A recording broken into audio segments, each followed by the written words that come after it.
On the frontier, any frontier, there can be little margin for error. Just as the first covered wagons making their way across the American desert had a finite supply of food and water, so too on this even vaster frontier are there laws that must be strictly observed. Thomas Barton has been piloting emergency dispatch ships for 5 years. He has never been faced with this particular law of the frontier until now. Thomas Barton is about to discover firsthand that there are limits, even here, in the boundless reaches of the Twilight Zone. Computational error, unauthorized payload. Computational error, unauthorized payload. Fuel supply insufficient for mission completion at present mass.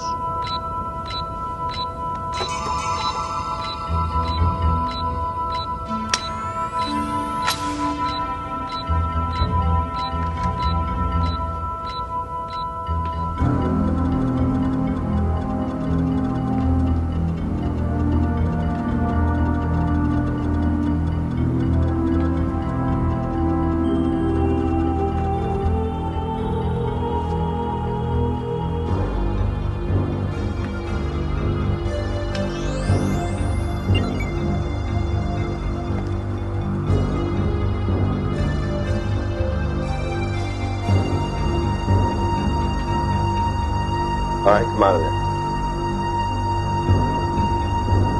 I said come out of there.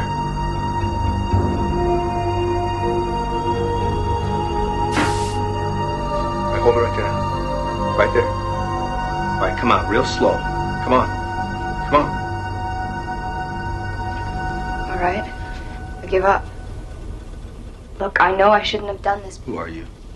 I was going to Mimir for the Linguistics Academy there. And then I heard your EDS was going to Woden, so I... You see, my brother, Jerry, he works on Woden, on the government survey team there, and it's been 5 years since I've seen him. I haven't seen him since he left Earth. You see, it was just sort of the two of us growing up, and, well, I knew it'd be like a year before I'd see him again. 5 years is a long time, you know. I've missed him. And I know I shouldn't have stowed away, but I didn't want to wait another year. I knew I'd be breaking some sort of regulation. Another look. I'm not a freeloader. I can pay for my own keep once we get to work. And I've got a Class B computer license, and my background is in linguistics, so that might be useful. This is nice. What's your name? Marilyn Lee Cross. My brother's Jerry Cross. Do you know? No, I don't. Are we going faster? Yeah, I shut off the engines that were decelerating us as we moved into Woden's star system. I'm trying to save a little fuel for a little while.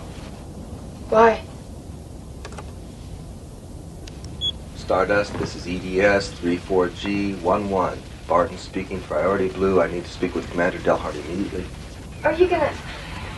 Priority blue acknowledged, Barton. Patching you in. Are you gonna ask them to come back for me? Don't! Barton, what seems to be the problem? Commander Delhart, we have a stowaway on board. I see. I assume you follow standard procedures. Negative, sir, I have not. Commander Delhart, the situation is a little unusual here. The stowaway isn't a criminal or a smuggler. She's a girl. What? Yes, sir, a teenager. She wants to see her brother in Woden. She didn't even know what she was doing. Oh. Commander Delhart, is there another cruiser in the area? A freighter or another scout ship? No, you're too far out. We're the only ship within 40 light years. What about sending out another EDS?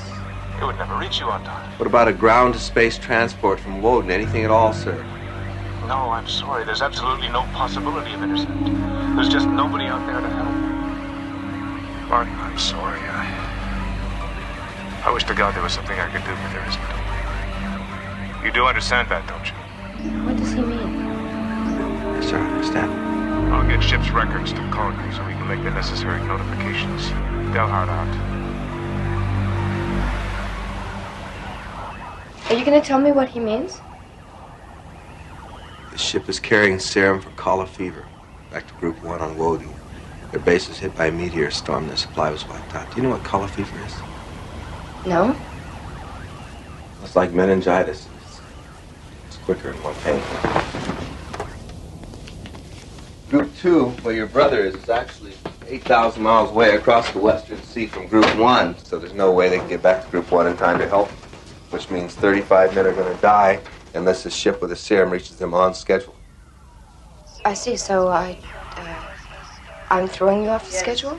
EDS, this is ship's records. EDS. This is EDS, I acknowledge. We'll need all the data on the subject's identification disc. One moment, please. I see your identification disc.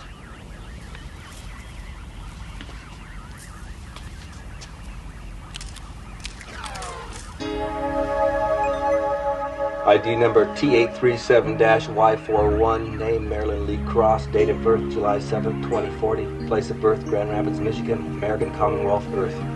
Original destination. Port City, Beamer. Time of execution. What? What does she mean?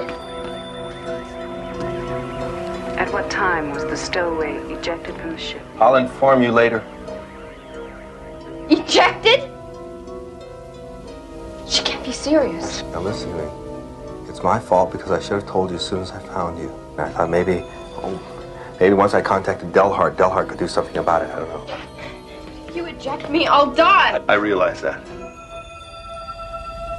Warning. Fuel supply insufficient for mission completion. Moving to condition yellow.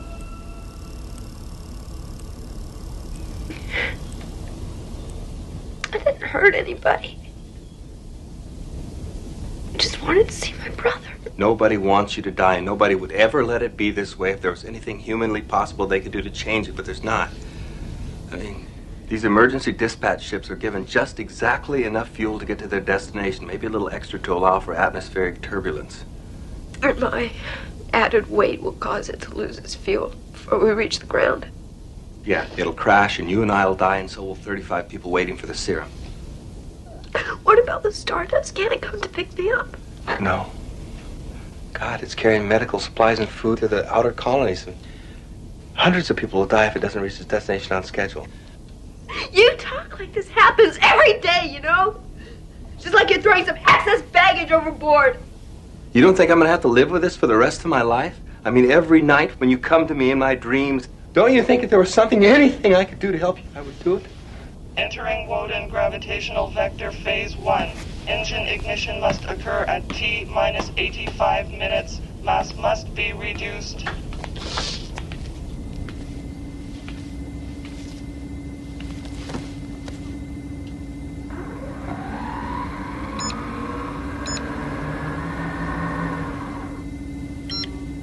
It's all just numbers, isn't it? Ratios. Equations. It's nothing personal. It's just mathematics. Yeah, you're right. You're absolutely right. It is just mathematics. I mean, H amount of fuel won't power this ship safely to its destination with M plus X amount of mass. It's as simple as that. X. That's me, isn't it? The unwanted factor in a mathematical equation. I can go alone, or I can take 35 others with me.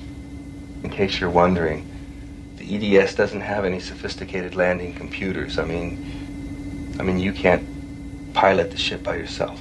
I know. Thanks for the thought, though.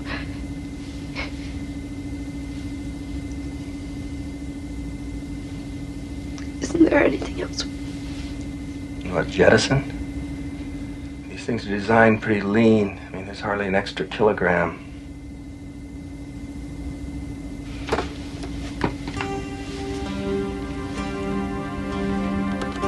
Wait a second. Just wait 1 second. Warning. Fuel supply insufficient for mission completion.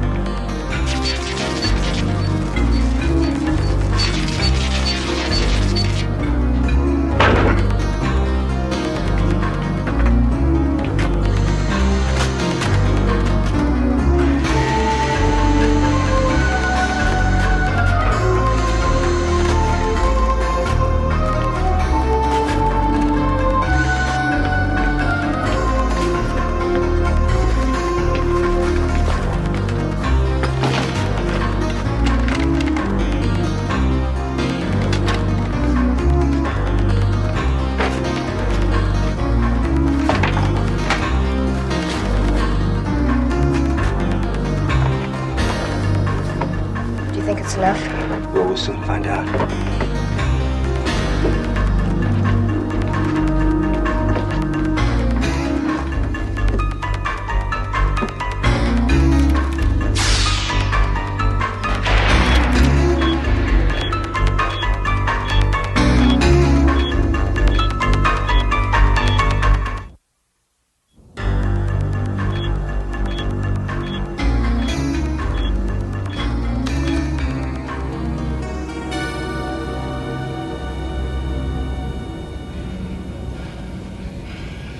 Damn it, that's not even half what we need.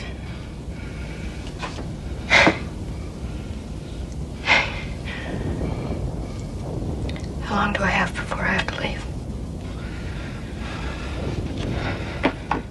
I have to reactivate the engines and start deceleration by 1900 hours. That's less than an hour. Oh, God, how did this happen so fast? It's different out here. I mean, it's not like Earth. The frontier's so vast that there's no margin for error out here. I mean, you make a mistake, there's nobody can help you. Entering Woden gravitational vector. Phase 2 engine ignition must occur at T minus 75 minutes. Do you want to talk to him?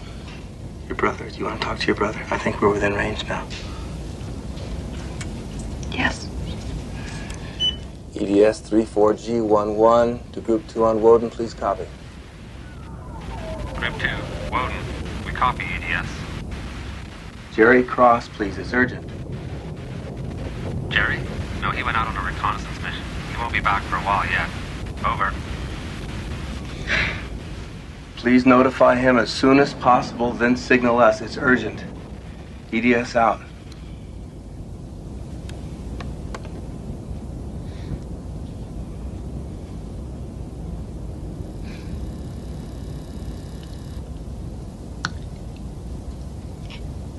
It seems to go faster all the time, doesn't it? I just want to hear his voice. I think when I hear his voice, I won't be so scared. It's cold in here. Is it cold? No, it's, yeah, it's colder than it should be here. Maybe I shouldn't wait, you know, maybe I'm just being selfish.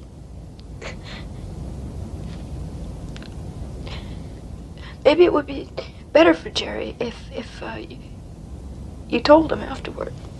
No. No, that's not what he'd want. He'd want you to wait.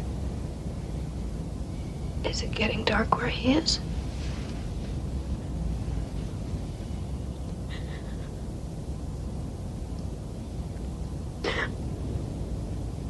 I've heard everyone I love. I've been so stupid, so selfish. It wasn't your fault. It really wasn't your fault at all, and they'll understand that. I'll never be able to tell them. I never took them for granted.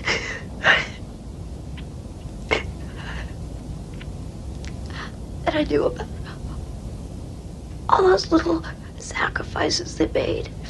Also, I wouldn't have to do without. Oh, God.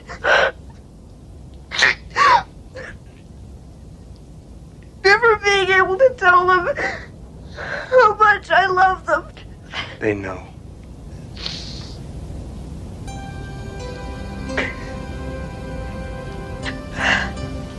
I've read about how people look when they die in space.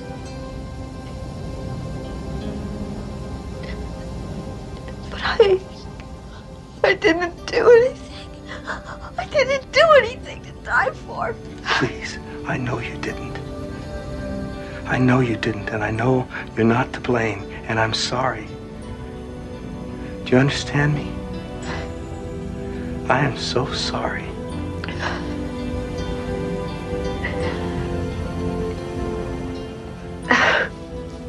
I'll be okay.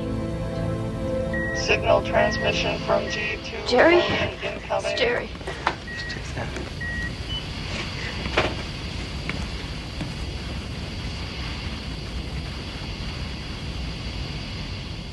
Cross here, what is it? EDS, come in. Gerald Cross here. Jerry? I wanted to see you. Marilyn? Is that you? What are you doing on EDS? I wanted to see you, Jerry, so I hid on the ship. You hid? The stowaway. I didn't know what it would mean.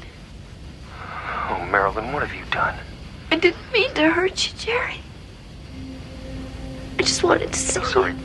Don't cry, sis. I didn't mean it to sound that way. It's just that it's unfair. It's because of me. Oh, don't feel like that, Jerry. Don't let me go knowing you feel like that. EDS, have you called Stardust? Is there anything? There's nothing you can do, Jerry. You tried everything. No one can help me now, I know that. I just wanted to say goodbye, Jerry. The planet's starting to swing. We're losing contact with the base now. Jerry, you're fading away, so I have to say goodbye now. But maybe we'll see each other again. I'll be nothing you can see, but I'll be there. Always think of me like that. Always. Always like that. Never any other way. Goodbye, Jerry. I love you. Marilyn, I love you.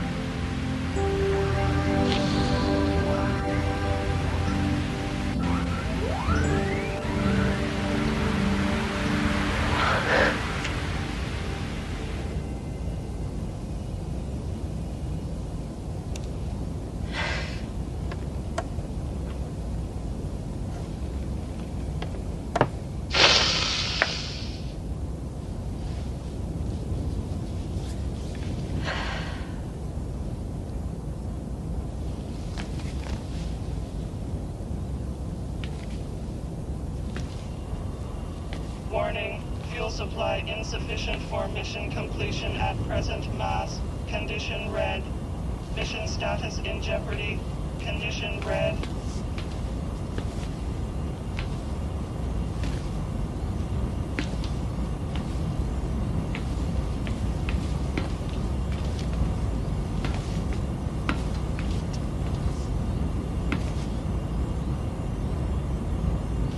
I'm ready.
In the darkness, Thomas Barton hurtles towards his destination with the realization that there is room for emotion on the wilder frontiers of the universe.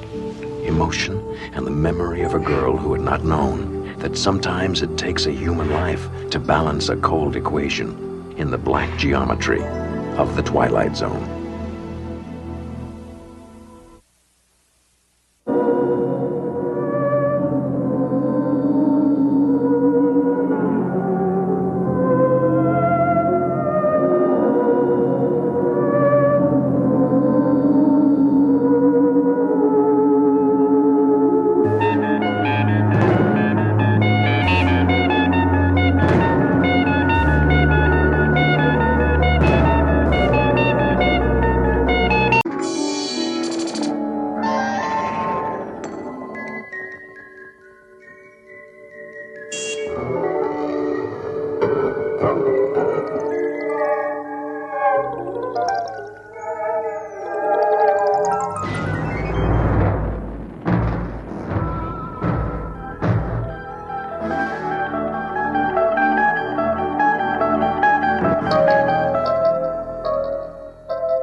Alex. General? Hey, ranks later, all right?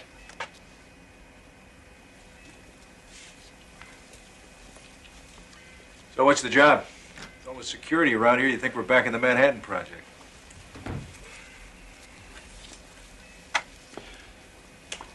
2 months ago, this was a research lab.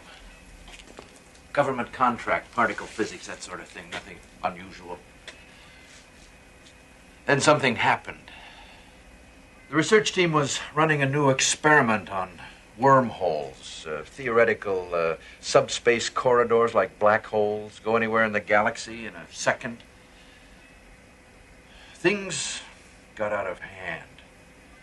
When they cleared away the rubble, they found what's on the other side of that wall. Here. Better put these on. They'll help a little. But try not to stare directly into it.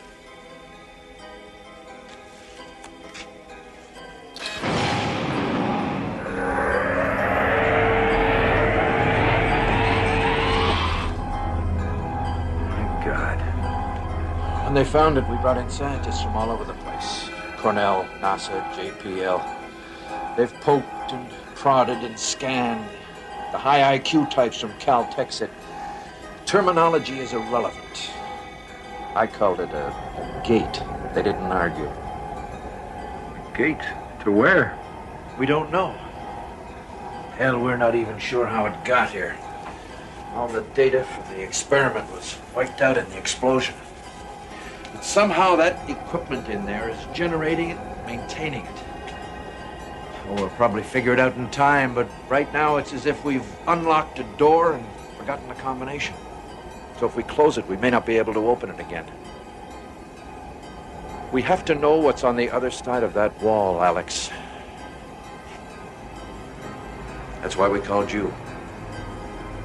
The brass wants you to go in there.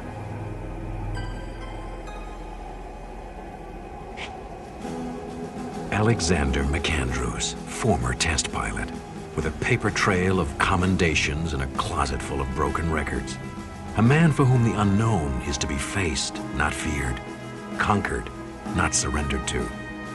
Alexander McAndrews, who is about to face yet another unknown. But this one is unlike all the others, for this one burns at the very heart of the Twilight Zone. You weren't the first one on our list, Alex. They went before you. Second Lieutenant Emilio Perez, Sergeants Evelyn Marks, Len Sinclair, and a captain, Henry Kincaid. They volunteered. We gave them the best equipment we had. And one by one, they went in that gate. None of them have come back. No contact?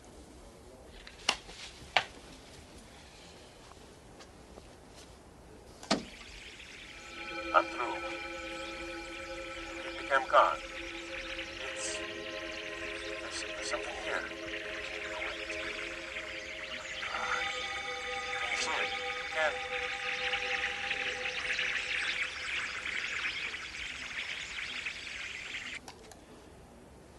Maximum contact time, 10 seconds.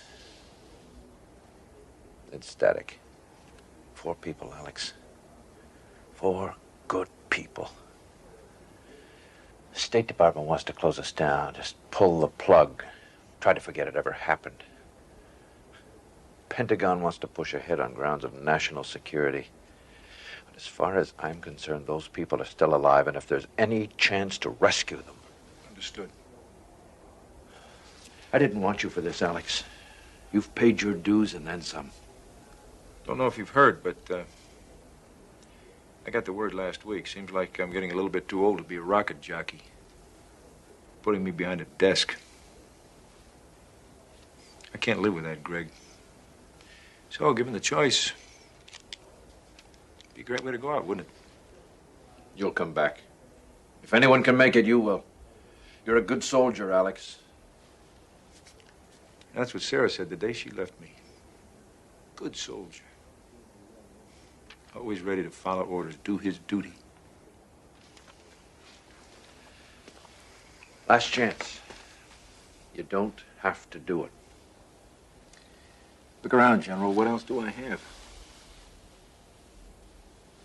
So where do I suit up? Systems check beginning by mark. No interference. Reading 5 by 5. Recorders up and running. All right. Read binary reprocessors. Field stable. Is there anyone you want me to? I'll see you soon.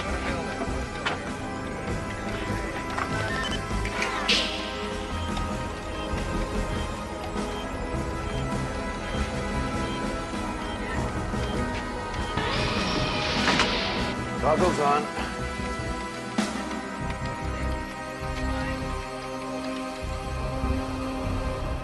Okay, ray shield.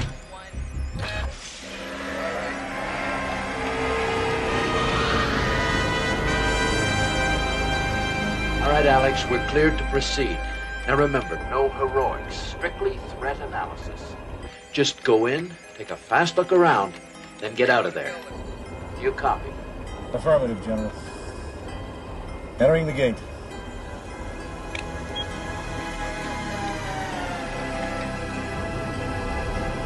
God go with you, Alex.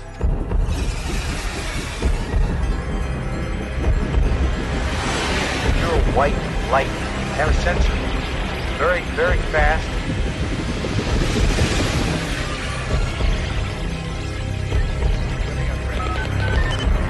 We're losing contact, General.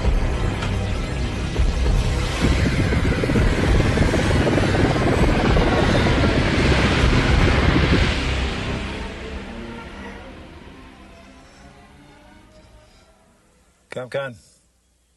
This is McAndrews. Do you read? ComCon? I repeat, this is McAndrews. Do you copy, ComCon?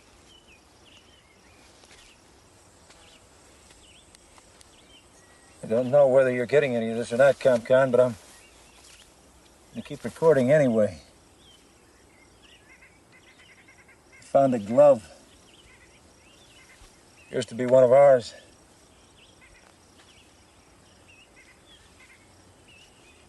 Atmosphere and environment seems similar to ours.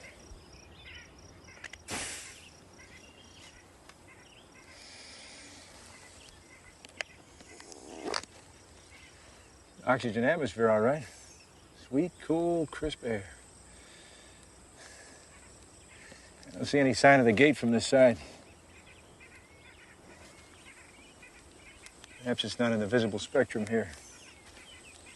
Moving on. I'll continue to log entries at 5-minute intervals. Still no communication, General. Boost the signal. Well, I'm trying, but I'm just not getting anything. Damn it, boost it some more. Come on, Alex, talk to me. Where the hell are you? Welcome, Major.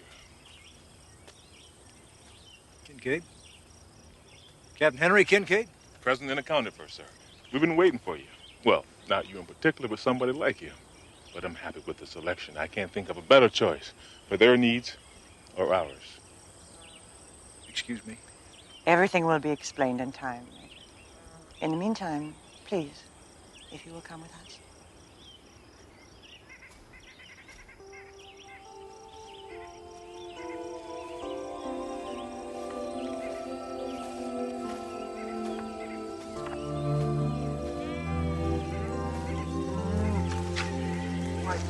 What is this place? Call it heaven.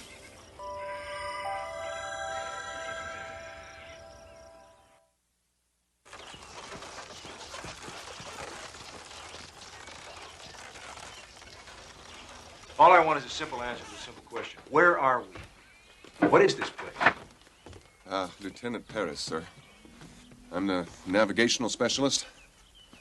I've been here about a week, and the stars... Well, Major, the stars are all wrong. I don't know where we are, but it's not Earth. And frankly, I don't think we're even in the same neighborhood anymore. Why haven't you tried to get back? We can't go back. We've surveyed the area. And as far as we can tell, the gate doesn't exist on this side. It only works one way, from there to here. And you just welcome everybody? It is my prerogative as leader of this community. We are a peaceful people, Major. Not suspicious. Of supplies, we have plenty, more than enough to share. If this has become an unintentional prison for you, please be assured we'll exert every effort to make it a pleasant one. There is much we have to offer. They've told me about the world you come from, a place of such hate. Here we have no possessions to steal, no religion save one, the sanctity of life. No law, but to be kind to one another. That is why we were pleased to see it was you who was sent to us. They say you are a man of honor. It's the kind of place we've all dreamed about, Major. I think I'll reserve judgment till I've checked things out for myself. We encourage you to explore, and we will give you all the help we can, as we did to the others.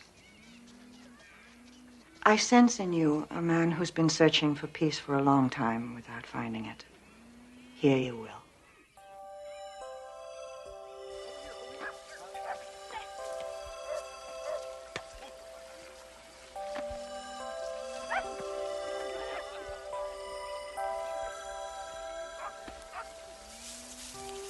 You do not play, Major? Too old, I guess.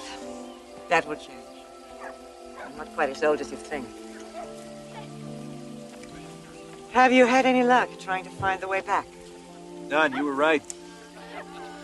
Dawn to dusk, we searched every square inch of the area I came through. Nothing. It's a funny thing, though. The more time I spend here, the less I begin to worry about it.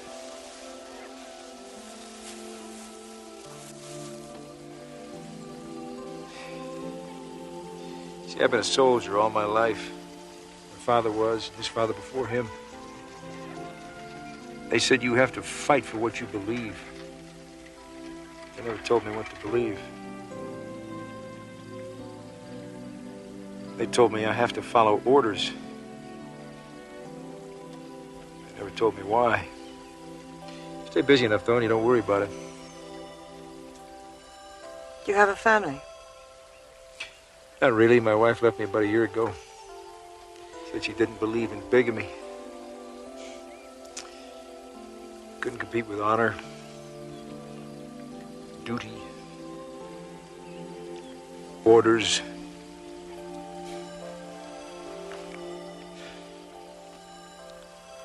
I'm glad you're here, Alex. I'm very glad.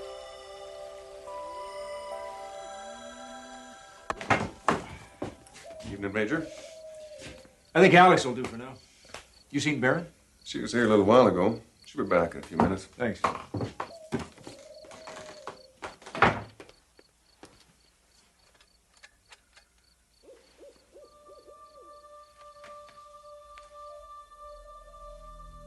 It is now 3 days, 12 hours since Alexander McAndrews went through the gate. In another 24 hours, we will consider him lost in action.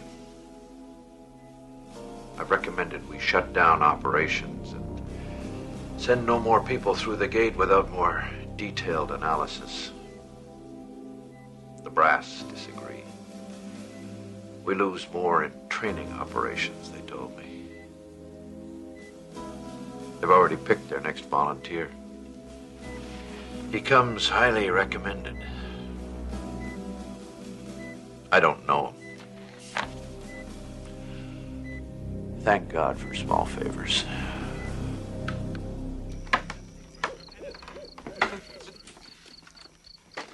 This place is happy on us. It's incredible. We love it here. You lied to me. Alex, please. You lied to me. You told me there was no way out, but there is. That gate's still there, all right? But it's only because of refraction you can only see it at night. So you made it a point to take me there only during the day, knowing that I wouldn't find anything. You decided to stay here and keep everybody else with you. We told you the truth the best way we could, Major. If we went back and reported what we found, this place would be swarming with troops and experts and God knows what else. They'd ruin it. That's garbage. Is it? You know how the military thinks. What do you think would happen if they got a hold of it? You could leave out some of the facts. They have ways of making any of us talk. Truth serums, you name it. Perfection is a fragile thing, Major. It doesn't survive the microscope. When we saw what kind of place this was, we took a vote. The decision was unanimous. We're not going back. This is Eden, Major. Would you want to be the one to bring the snake into the garden? You're forgetting something. I didn't vote. Now, you're younger than I am. Maybe you can forget your responsibility and your duty, but I can't. I'm going back. I'm afraid we can't allow that, Major.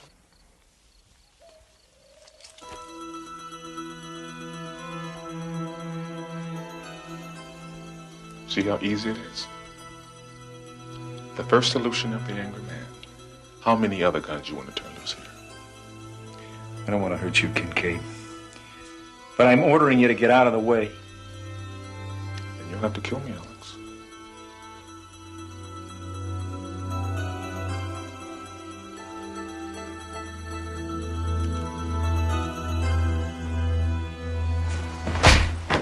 No! Alex!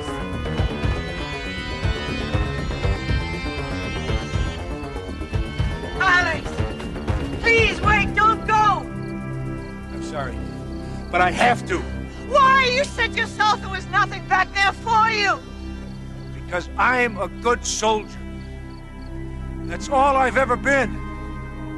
Maybe that's all I'll ever be. You take that away and what's left? You said yourself, I'm a man of honor. So please, lead me with that. That's all I have.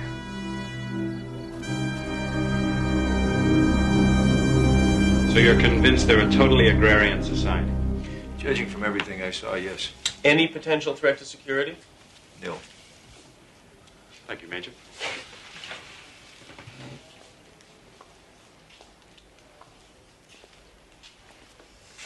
I think we're in a perfect position. The press isn't aware of the situation. It's a whole new frontier.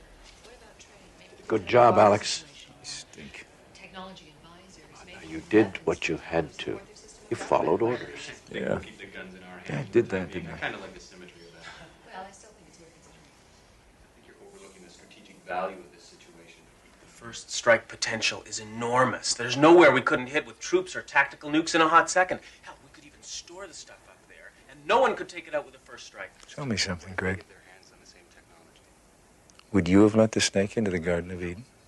Fortunately for me, that wasn't a decision I had to make. Why we have to go in now, so that we can call the shots.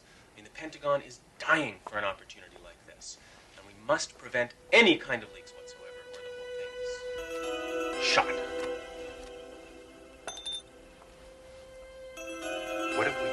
more gates between their world and our Earth. We can use it as a transfer point for troops and material. Clandestine and preemptive actions could be achieved without detection. Alex! Alex, stop! What the hell are you doing? What are you doing? Hey, tell the brass that perfection is a fragile thing. Tell them I did my job. And tell them I retired. Stop! Close that gate! What's on?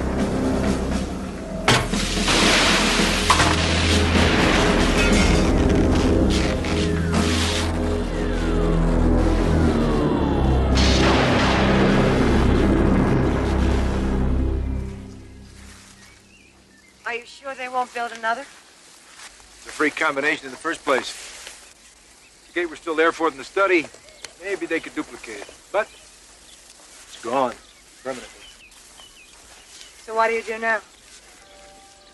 For the moment, absolutely nothing. Major Alexander McAndrews, retired, who learned that there is a better world and that sometimes heaven is a place better left untouched by human hands. There may be one more commendation yet to come for the Major, one that says, for services rendered in the Twilight Zone.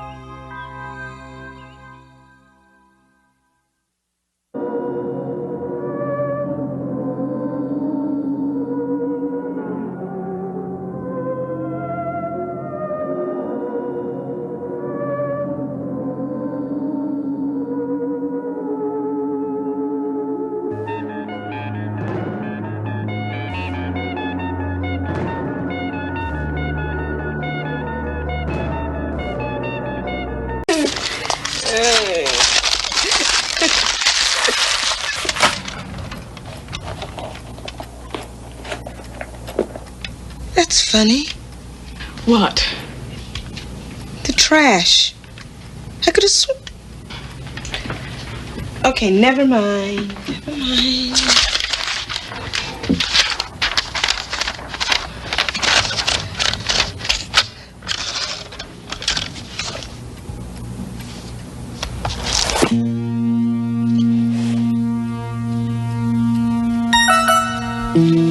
All right, where is it?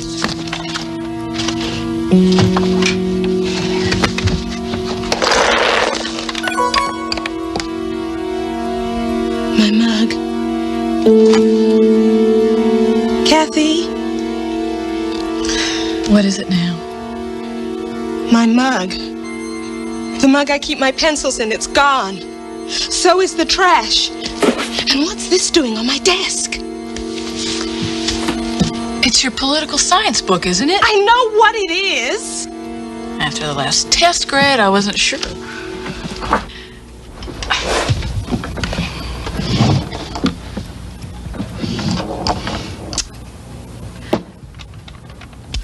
Ah, come on. There's nothing to get upset about. So you're a little sloppy. It's not a capital offense. My mother loses her car keys twice a day. Well, I don't. And I'm not as sloppy.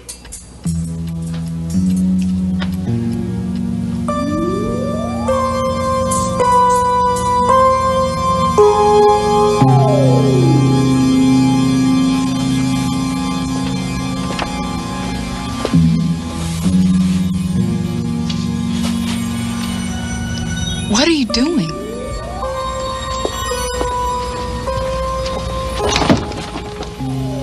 What is it? There's someone in the closet.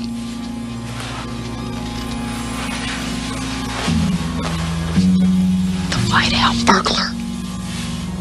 Come on, Jen, give me a break. This is really getting out of hand. There's no one in the closet. Here, look for yourself. See? No one. Nothing. It's just a...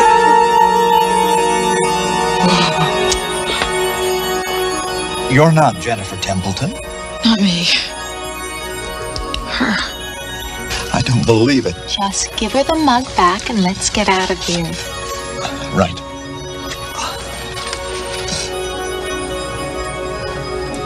I'm sorry for the intrusion. We didn't mean to disturb you. Not so damn fast. I'm sorry, Madam President, I mean... You shut up and jump now.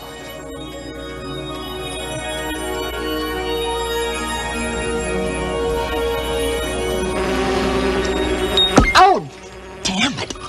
I'm really sorry about the mug. We weren't supposed to take anything you'd miss. The first president of Earth, and she's practically in tears. God knows what effect this will have on the time stream. And if you go back to see Cleopatra again, don't bother coming home.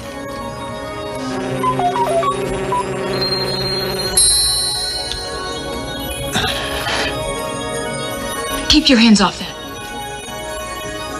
Let him go, Kath.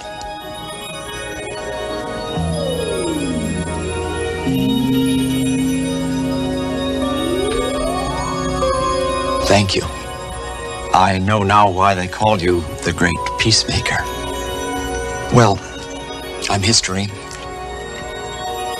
It's been nice meeting you, Madam President.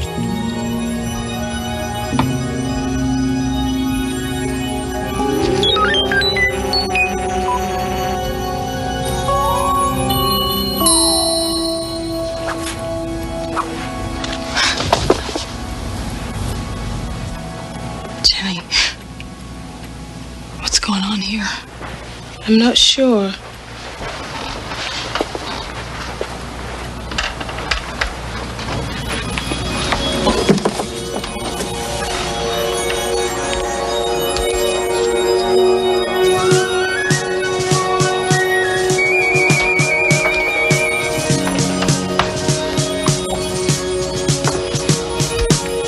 But I think I'd better quit cutting political science.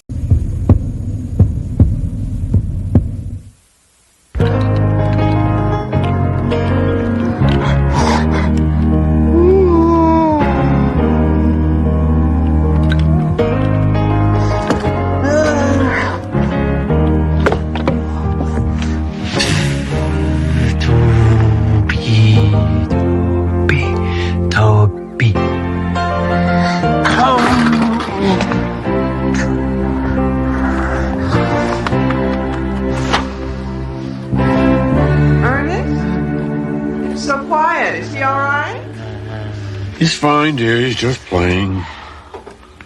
You know I worry, Ernest. I know, dear.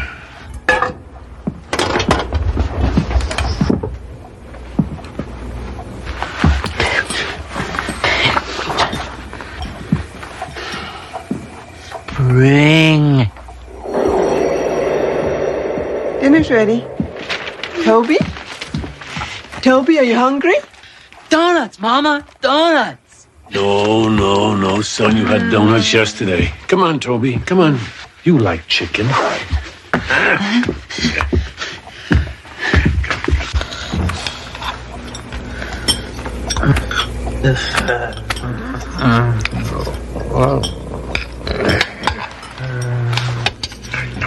Toby. Come on. Donuts. You eat the dinner your mama cooked. Maybe for dessert. If you eat your dinner. Toby, chew your food.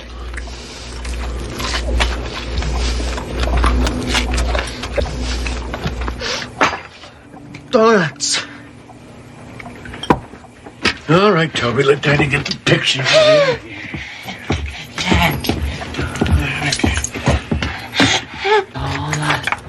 Donuts. Bring.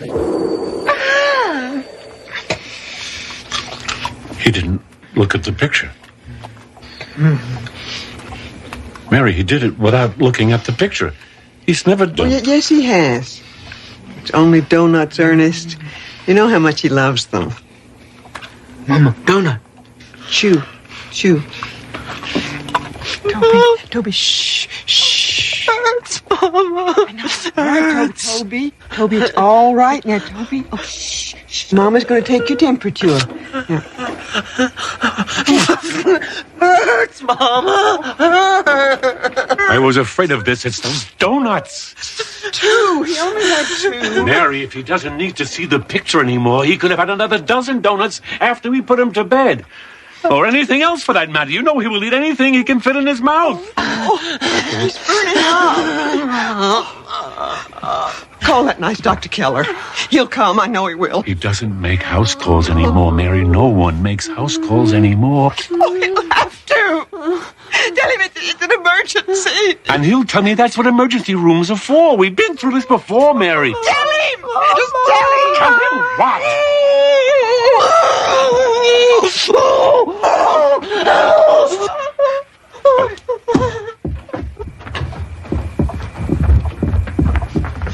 Are you calling Dr. Keller? I'm calling an ambulance. We can't.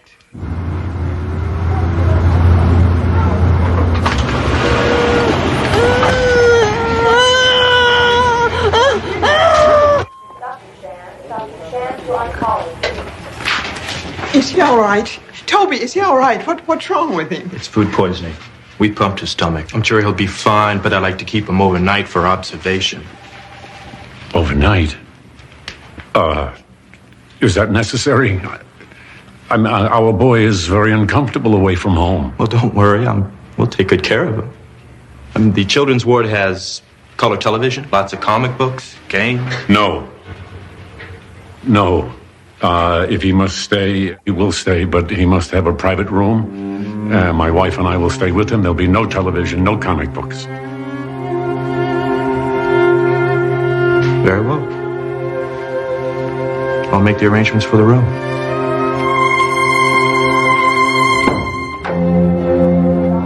Good morning, Mr. and Mrs. Ross. I'm Miss Kemp. And this must be Toby. Toby. I'm Miss Kemp, Toby. Hello, Miss Kemp. Toby seems, well, just fine this morning, so we'd like to take him home. Oh, I'm sure the doctor will be discharging him shortly. In the meantime, I'd like to have a little chat with you. Chad, I think we would just prefer to take our son home as soon as possible. Yes, of course, I understand that. But I do have a few questions. You see, I'm with Children and Family Services, Mr. Ross. With regards to your son's schooling, for instance, we have no record of any. Toby's retarded. He doesn't understand school. He's a very special boy. He's very excitable. Well, of course, I wasn't talking about an ordinary curriculum. You do know, don't you, that even the most severely retarded children can be educable. There's special classes for boys and girls like Toby. We do appreciate your concern, Miss Kemp, but we prefer to take care of our son ourselves. He's very suggestible. He's a sweet boy, but he doesn't understand. But we've made such great strides in treating children like Toby, special children. Come, by now we can teach them to be almost completely... Why? No, Toby, no! Pictures, give! No pictures, no! It's all right, I've read it. If he likes the pictures, let him have it. Here, Toby, do you want it? Pictures, Mama!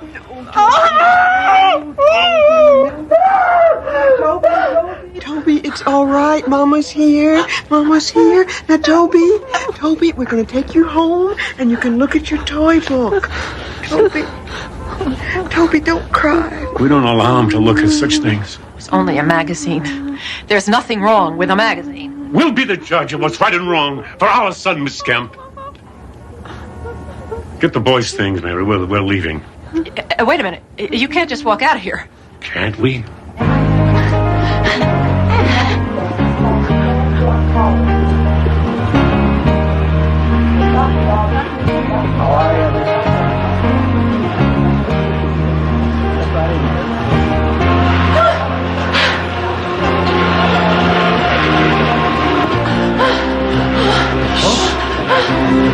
I feel sorry for the kid. Anything we can do? Yeah, I can look into the home situation. I mean, these aren't the dark ages, right? Expect I'll be seeing a lot of the Ross family.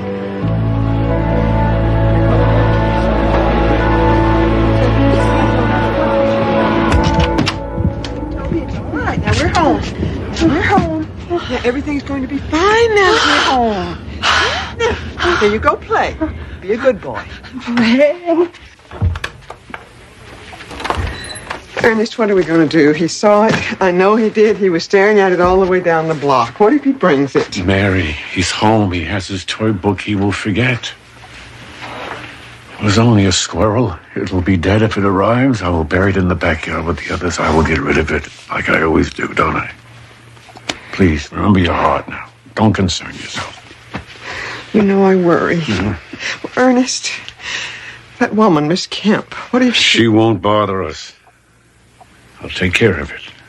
Mary, please. He's a good boy, Ernest. He just doesn't understand. Maybe that woman is right. Maybe a class, some kind of a special teacher. Mary. Just a little help.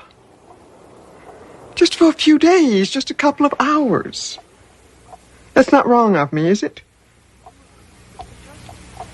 For just a few hours.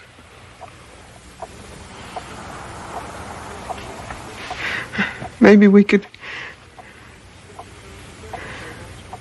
go to dinner to a nice restaurant. Just the two of us. Or maybe we could go to a movie. How long has it been since we've seen a movie? I know you're tired. It would be nice to have someone share the burden, but we can't, Mary. We can't. He's ours. Our son, our responsibility. If we leave him alone for just a few hours, there's no telling what sort of things he might see. Or what he might bring.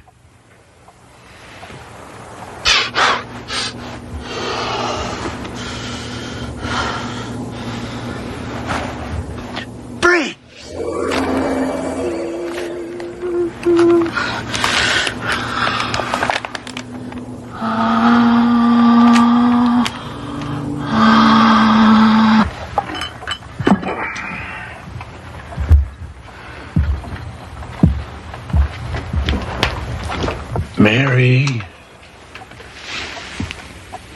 I made you some tea. Ernest. How nice. You didn't need to do that. Where's Toby? He's still in his room. He's playing or sleeping. He's fine, dear. Just have some tea and try not to worry. You know I can't help it. I'll just peek in and see if he's all right. I'll be right back.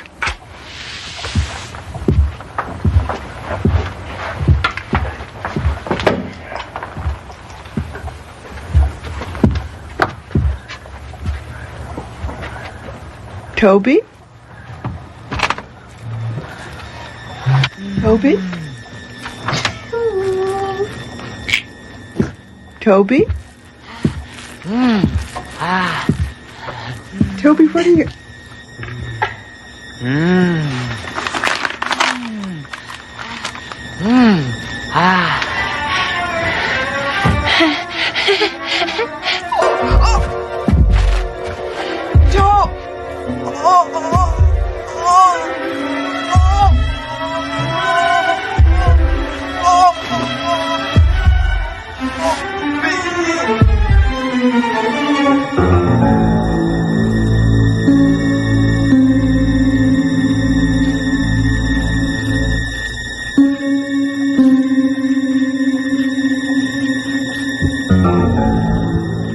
Mary? Mary?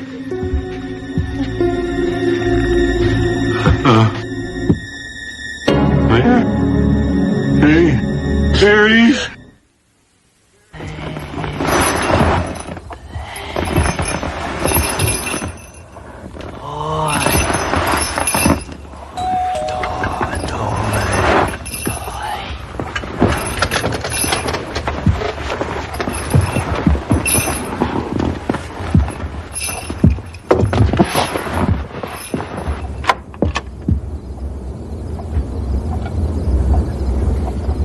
I hope I'm not disturbing you, Mr. Ross. I'm so sorry about your wife.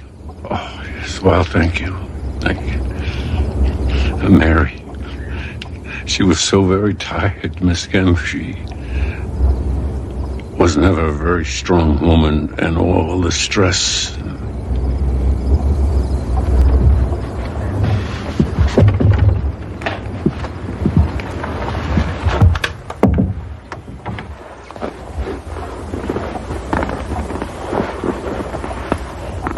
Hello, Toby. Toby. You've come about Toby, of course. I don't mean to intrude on your grief, Mr. Ross. I really don't. But I do believe that you need my help now more than ever with your wife gone. So I've brought some literature you may want to take a look at. You want to put him in an institution? Pictures! Pictures!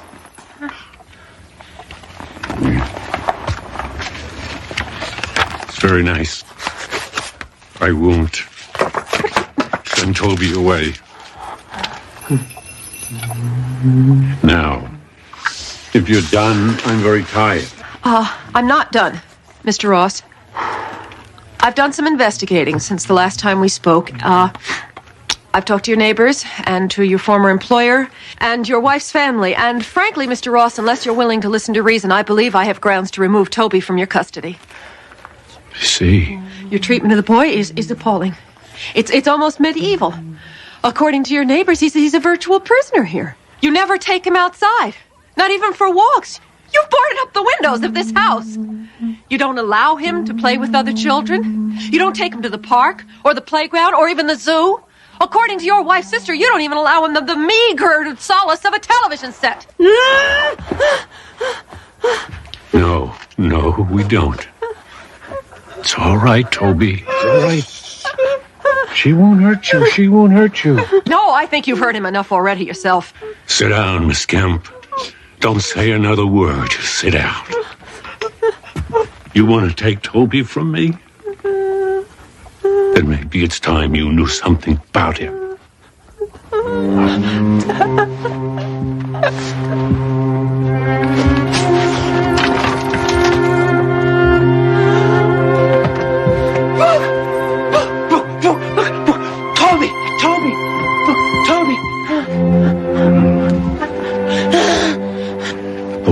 Books, photo books, comics, magazines, anything with pictures in it.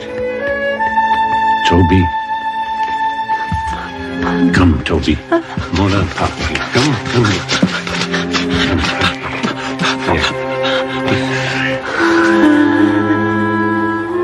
Bring for Papa. Bring it here. Bring.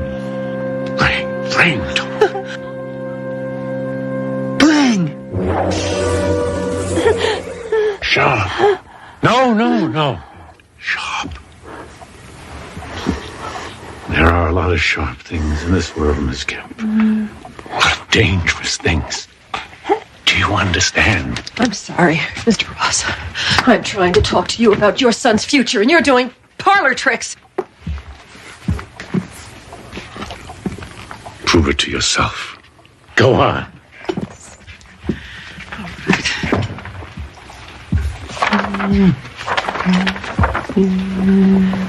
All right, Toby.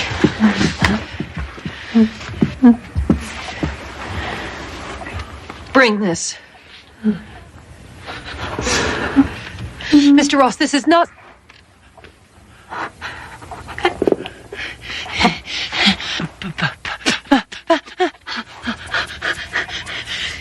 Bring!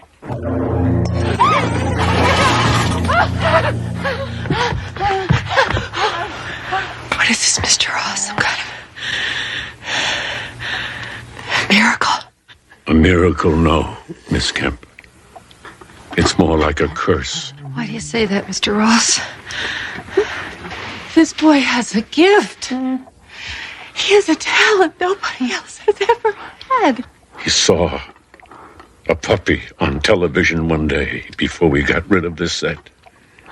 He wanted it, so he brought it. It was dead when it arrived. He can bring back living things, but he forgets. Our backyard is full of what I've buried there. Do you still want to take him to the zoo, Miss Kemp? Do you still think he needs to play with other children? Most of the time, he needs a picture. Now, sometimes Toby just remembers. I owe you an apology. Toby was never the prisoner. It was us, Mary and me. All right, Mr. Ross. Listen to me. It doesn't have to be that way. Toby still needs help. He needs it now more than ever. You know what kind of help the world will give him. They'll lock him up, run their tests and experiments, use him if they could for whatever they want. Toby won't say no. He can't say no. And when they're finished with him, what will the life of one little retarded boy be worth? He is my son, and this is his home. Get out! Out! Get out! Get out! Mr. Ross, I cannot leave here and forget what I've seen and heard. I have to report this. Get out! No, Toby! Toby, please, God. Toby, no!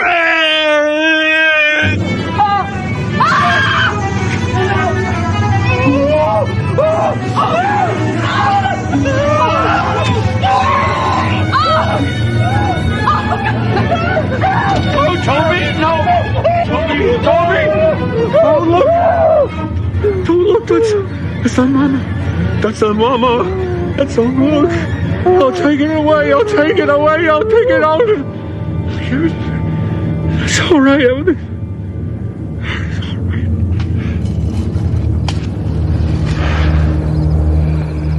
I'm sorry. Mary, the picture, he doesn't understand. It was my fault. I never should have.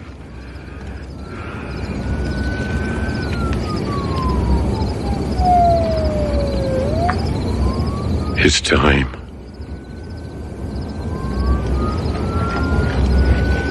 It's time.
You've always been such a good boy.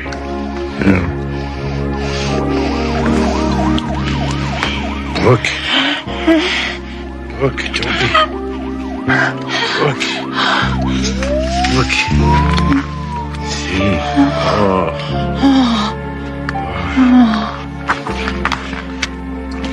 Oh. Isn't that pretty? Yeah. All the colors, like a sunset, all red and yellow and orange. Isn't that pretty?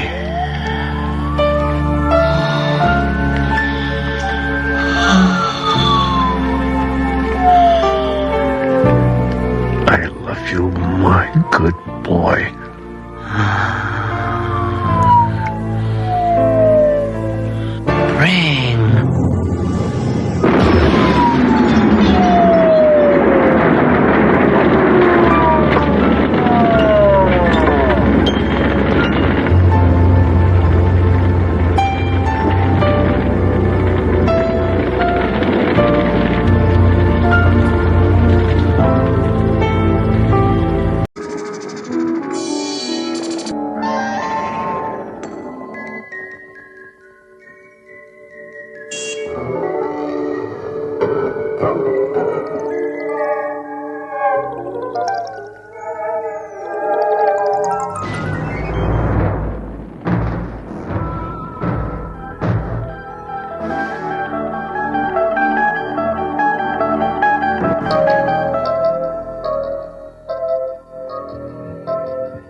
Someone do something!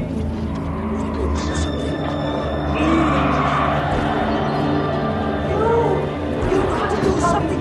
If he gets through that door, I'll die. Please, please.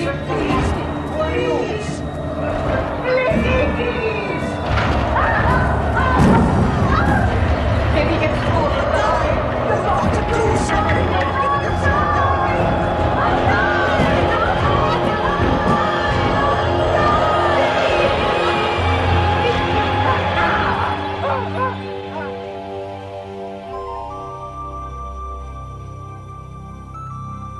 Portrait of a man having a bad dream. His name, Roger Simpson Leeds. Place of residence, a retirement home. Roger Simpson Leeds, who since the death of his wife 3 years ago, has dedicated himself to living a life in which he touches no one and no one touches him. But now contact has been made, and Mr. Leeds is about to find himself touched by the Twilight Zone.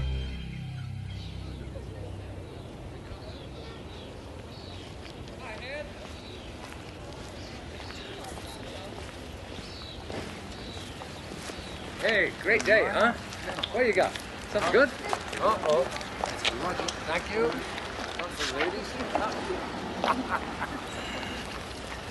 So, how's with that son of yours and the kids?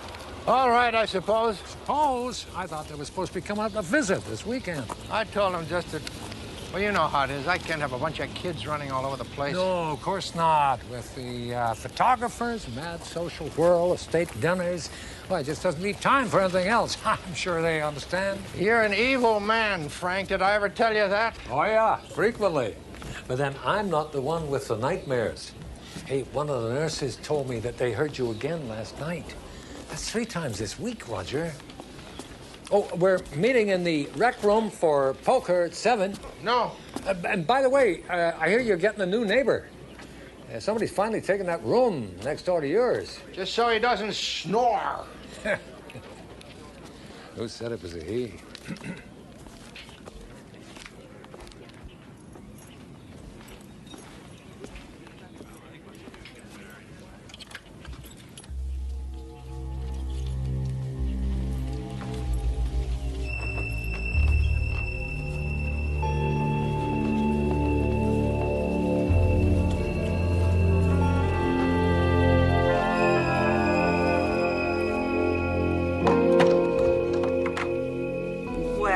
Aren't you going to say hello to our new guest, Mr. Leeds?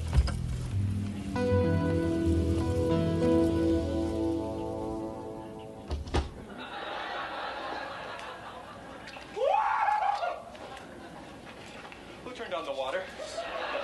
Oh, hi, Linda. The dishes will be done in a minute. Okay, right. Come on, Mike. I mean, lots of marriages are warm, honest, caring, and some are conceived in hell. Hi, Bob. Hey, Roger, these guys cheat. We cheat? Good for you. It takes a big man to admit a thing like that. So, how about it, Roger? You want to sit in on a hand or two? Told you. Who asked you to deal? Frank. Frank. Yeah? Who's that? Give me 2. Her name is Laurel Kincaid. Word is she hasn't talked to anybody in 10 years. Not since her husband died.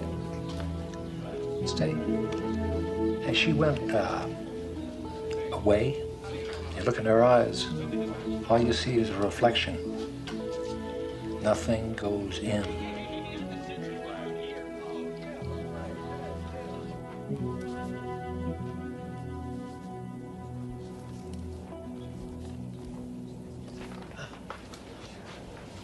Roger? You okay? Oh, yeah. I'm surprised you're not asleep. You're usually upstairs by 10. No, I don't feel much like sleeping. Mm-hmm. You want to talk about it? No. Frank, why don't you just go away? Leave me alone. Because I'm your friend, damn it. We used to talk, remember? 20 years. That ought to count for something, Roger.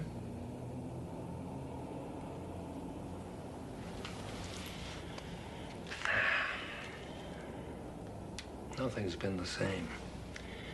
Not since... Roger, it's been 3 years. Rachel was right. It was yesterday. I just been sitting here thinking of some of the silly things that we can never straighten out.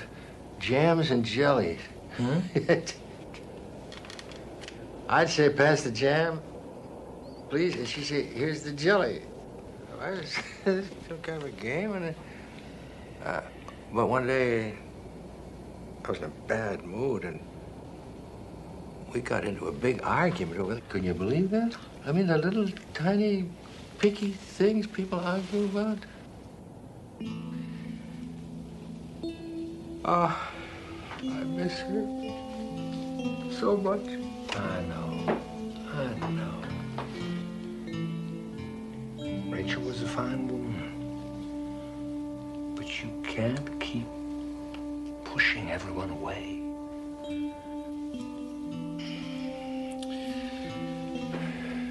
I never knew I needed her so much until she was gone. When I had my first heart attack, she held my hand. And she said she'd never let go, no matter what, as long as I held on. She believed in me. I would look in those eyes. There was nothing there but love. I felt I could do anything because she believed in me. I wonder what she'd think about me now. What? What's happening now? Come on, Roger. Talk to me, Roger. Talk to me. No, you'd think I was going crazy. I'm half convinced.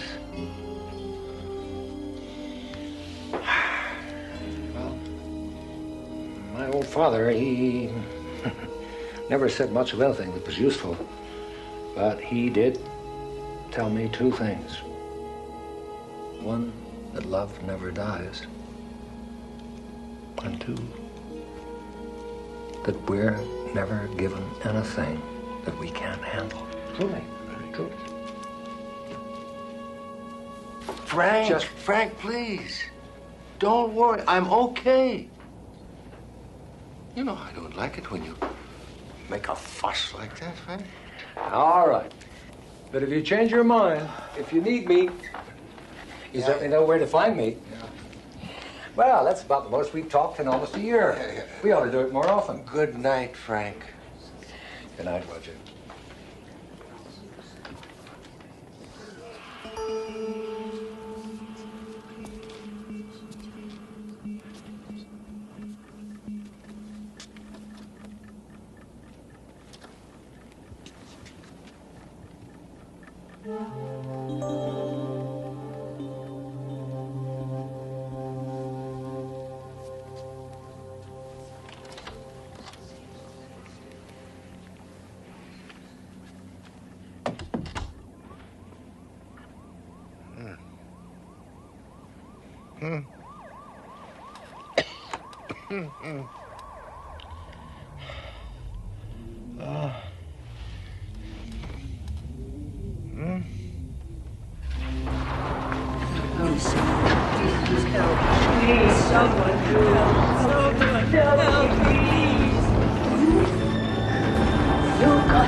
Hi, good morning.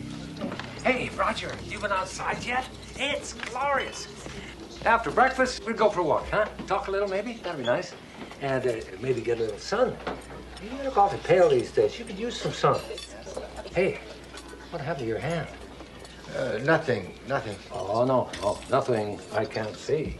This I can see. Therefore, that is something. I've been reading Socrates again. You can tell, can't you? Frank, Jesus! Can't you ever shut up?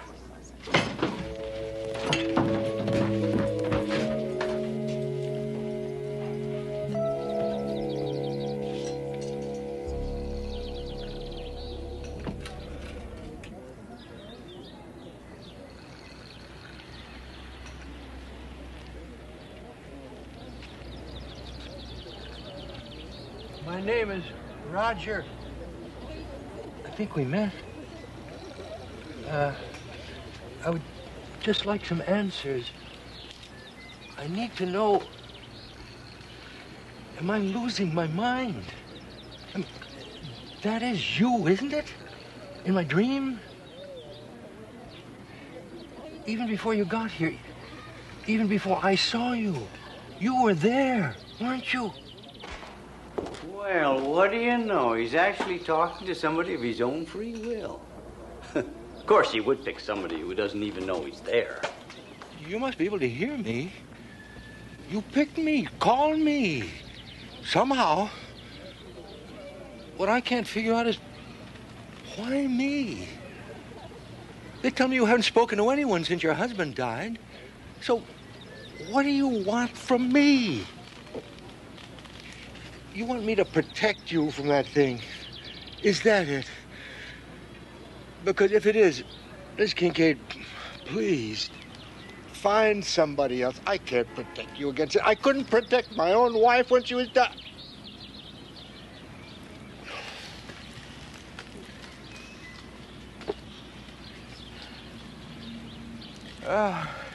She was such a wonderful woman. She was very, very kind.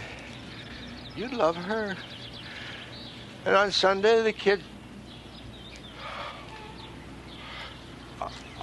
I couldn't. You know,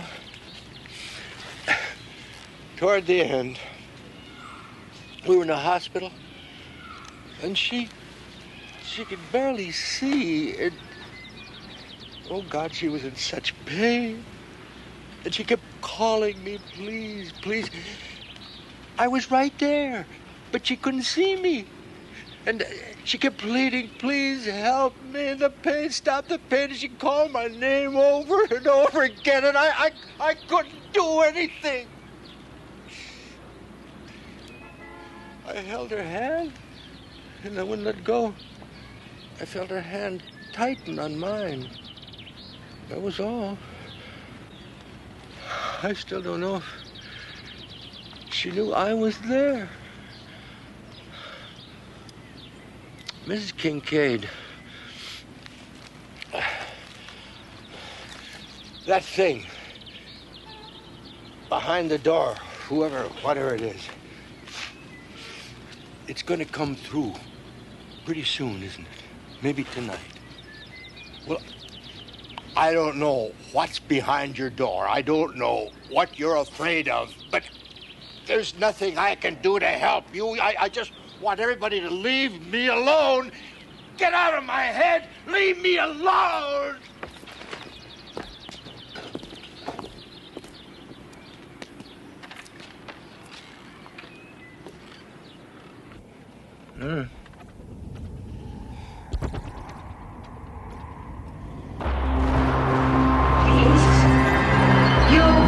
You must stop it. Let me get through or die.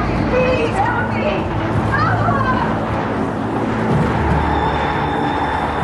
Come on, help me. No, I can't. Oh, please hurry. He's getting through. What's out there? For 10 years, not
can't go away. I'm sorry. Please. I'm sorry. It's been a long time. Too long. You have to let me go. No. Yes, Laura. This isn't even me anymore. It's just a shadow, a memory. I can't live without you. If you go, I'll die. No, Laura. Listen. Listen to me. I love you. I want you to go on.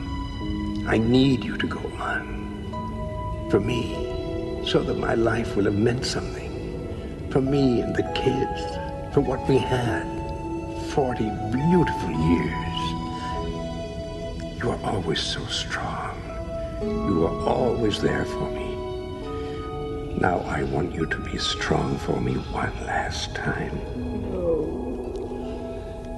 It's all right. It's going to be all right. But I need you to let me go. Live, Laura. Please.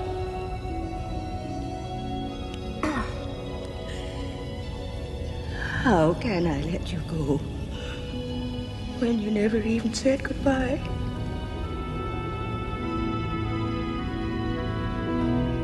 Goodbye, Laura. My greatest love.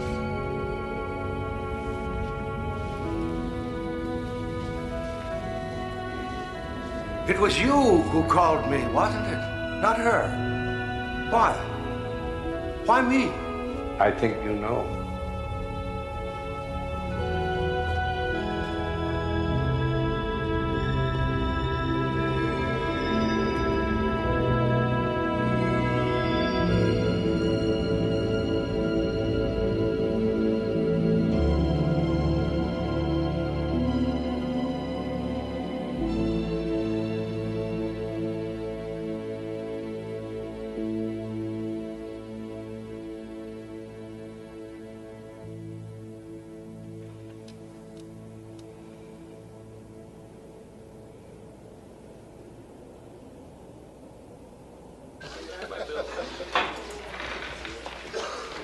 Frank!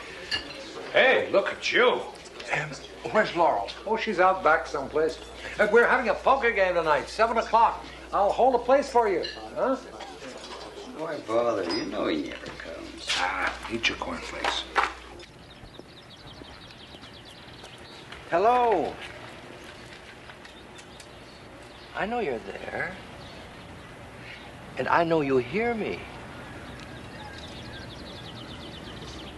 And I can wait. I can wait just as long as I have to. You've burned your hand. Yes. On a candle. Yes? I'm sorry. Last call for breakfast. Would you like something to eat? Breakfast would be very nice, I think. We have bacon, eggs, toast and marmalade. Toast and jam and jelly. And we got hash browns, but I wouldn't go near those if I were you. Mr. Roger Simpson Leeds, lately returned from a journey into shadow, who found that there is no darkness so complete that it cannot be penetrated by the human heart, or the Twilight Zone.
Your attention is drawn to the residence of the Brockman clan, an ancient mansion, its paneled walls polished by darkness, a lightless, soundless place upon which a greater darkness has fallen.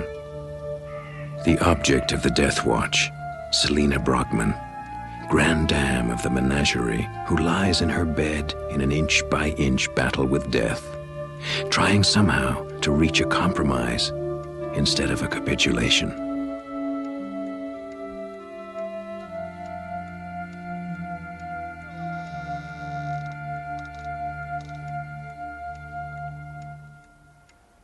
What is your prognosis, Doctor? Take 2 of these every 4 hours to relieve the pain. If it gets any worse, call me. You'll come tomorrow. Yes. Yes, of course.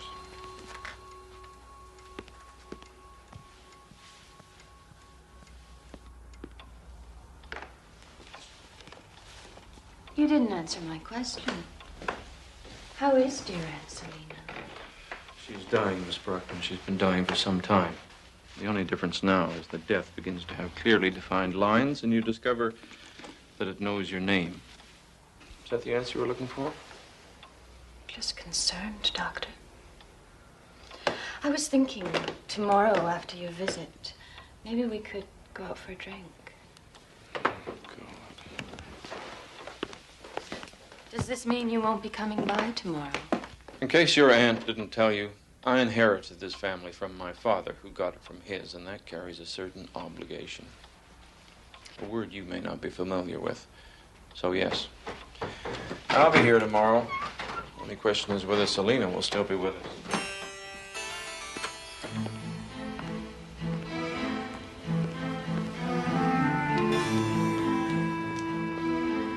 Dr. Burrell, Selina won't die tonight. She'll hold on as long as she has to.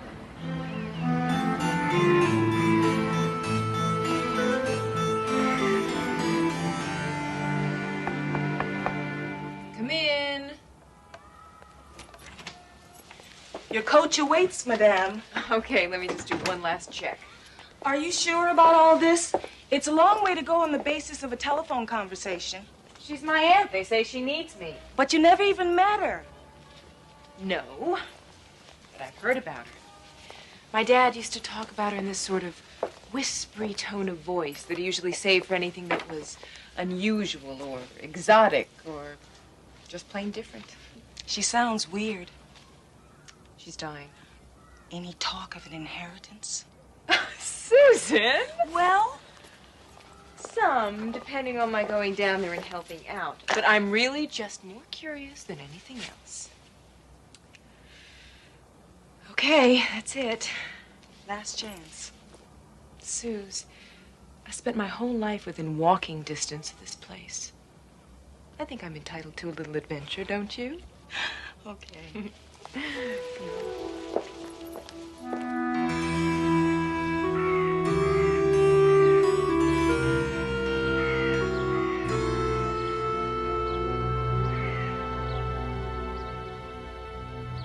You'll have free run of the house. If you want to find anything, just ask. This is Orville. He's our sort of combination handyman and village idiot. Oh, relax. He's quite deaf. All you have to do is turn away when you talk. You can say anything you like. Isn't that right, Orville?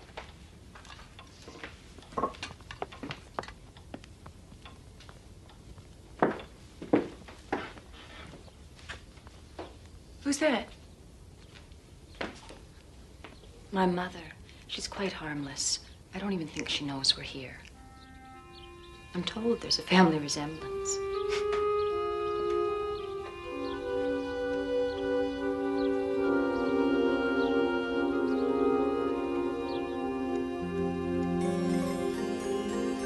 You'll just have a minute. I'm giving her something to help her sleep.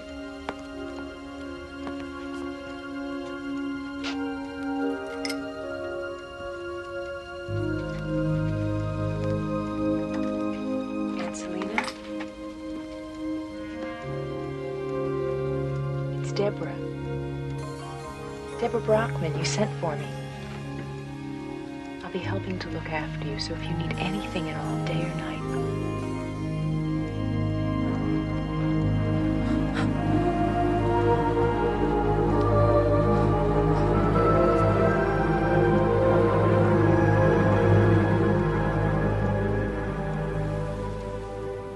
I don't think she realized how hard she was squeezing. Is she as ill as they say? Worse, but she hangs on. She's a strong woman. Well, I'm not sure I would call it strength. It's more like a desperate clutching for life. It's as if she's waiting for something. I'm sorry. I didn't mean to be so morbid. Oh, that's all right. This place will do it to anyone. Well, for what it's worth, good luck. I hope you won't need it. See you tomorrow.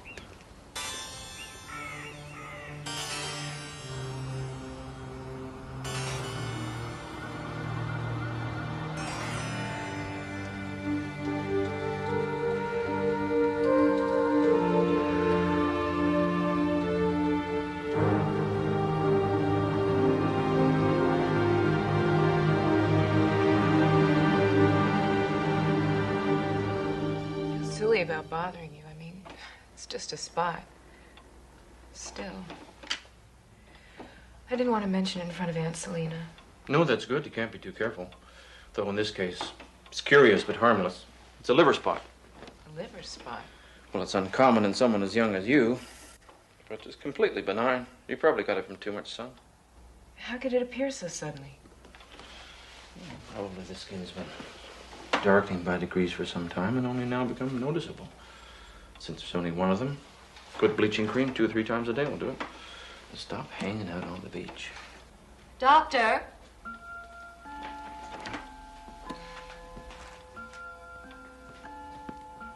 If you're quite finished, your real patient would like to see you now. Yes, well, if her condition has progressed as I expect, I'm surprised she can still see anyone.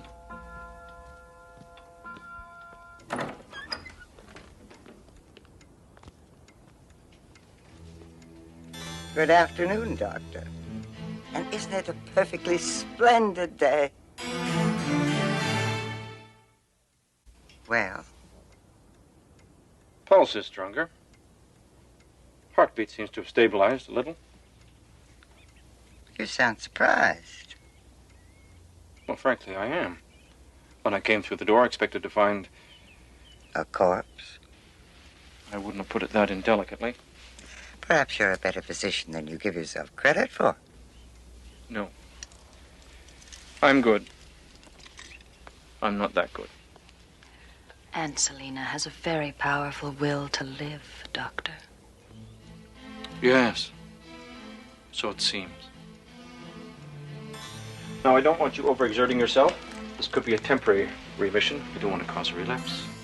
Oh, I'll be very careful, Doctor.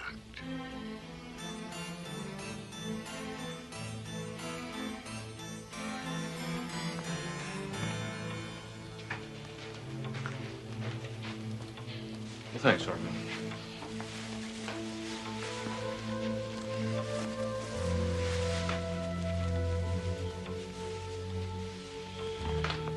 I'll see you tomorrow.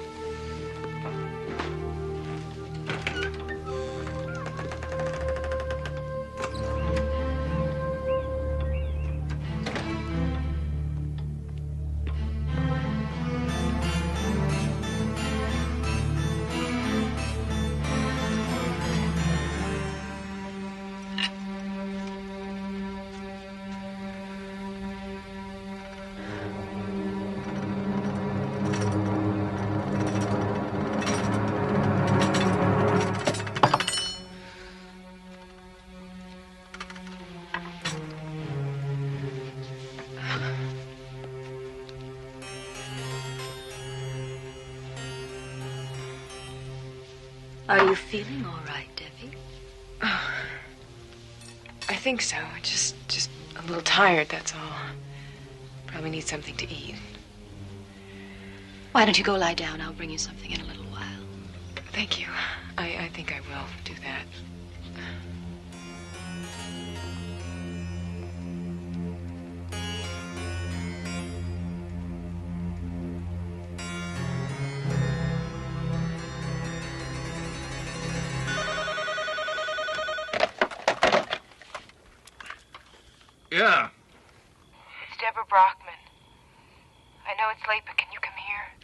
Is it Selena? No, it's me. Please hurry.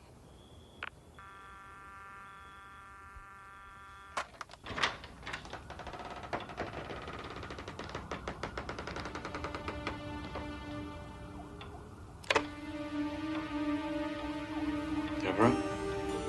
Back here. Why are you sitting here in the dark? I don't know. What's happening to me? It's okay. Everything's gonna be fine. Look at me. I know. I'm gonna get you to the hospital and do some tests.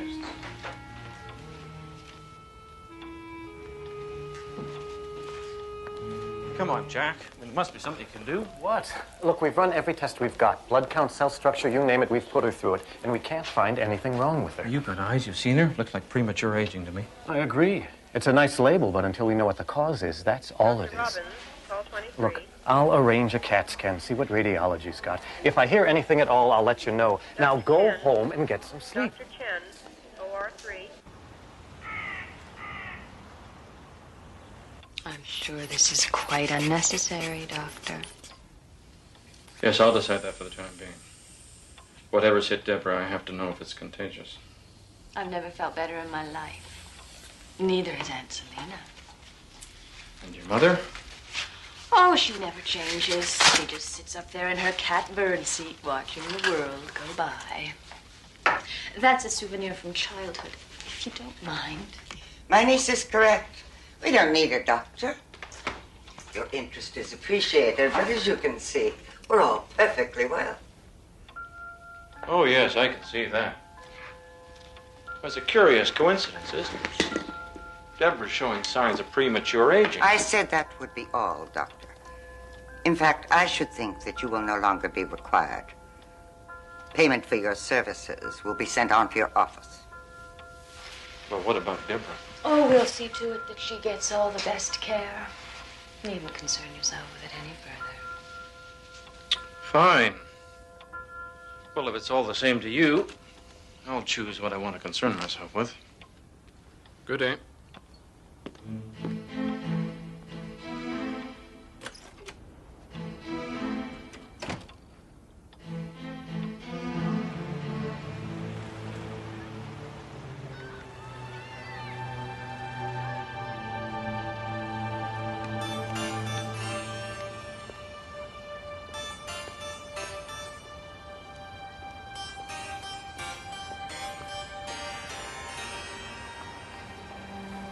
What is it?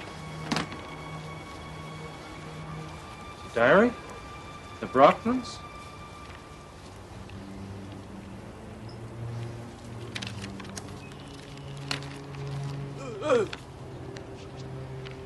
July 17th, 1940. Our picnic was almost ruined by a fire when a horse kicked over a kerosene lantern. Only Martha was burned. The physician says she'll be all right, but we'll have to live with a scar for the rest of her life. It's in the same place as her daughter's scar.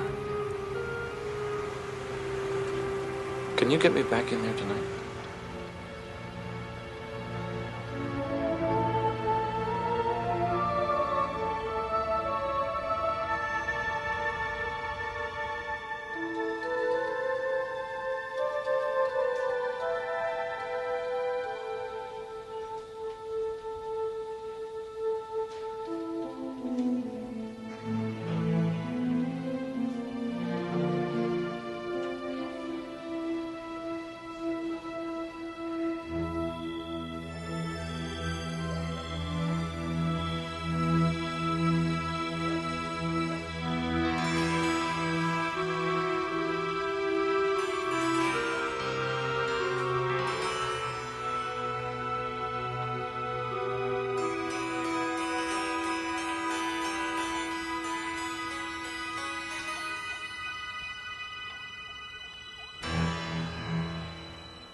Martha Brockman. Are you?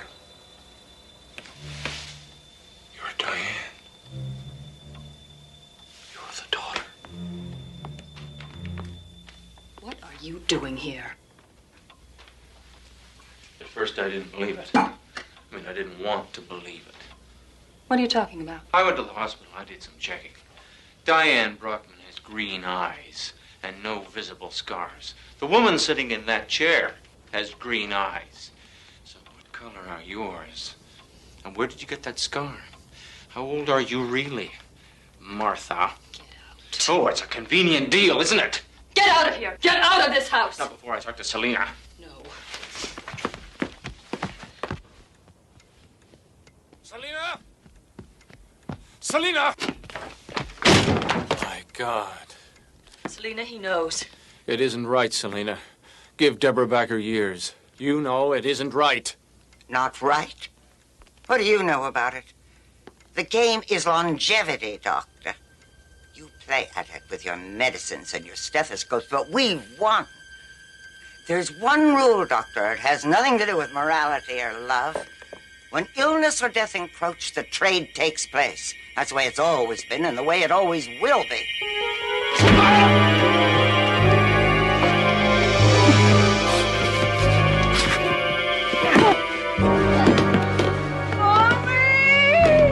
No. Get away. Get away from me! Mommy!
Orville, rest his soul. Selena, Martha. Well, maybe she'll finally find some peace. Just one missing. Missing? One of the neighbors said he saw a woman break through a window. Her clothes were on fire. When we got there, she was gone. Hard to figure. That's Diane. Deborah, thank God you're all right. What's happening? Where to begin? I'm not sure that I, thanks, understand it myself. Did anyone survive? I don't know. We're not sure about Diane. Dr. Chen, OR 3. What do you think? She's old, indigent, with massive burns over most of her body and face. I wouldn't hold out too much hope. Best we can do is try to make her last hours as comfortable as possible.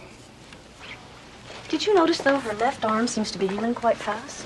For all the good it'll do her. It's the strangest thing. I mean, it doesn't hurt or anything, but just look at it. I swear I didn't burn myself, but there it is.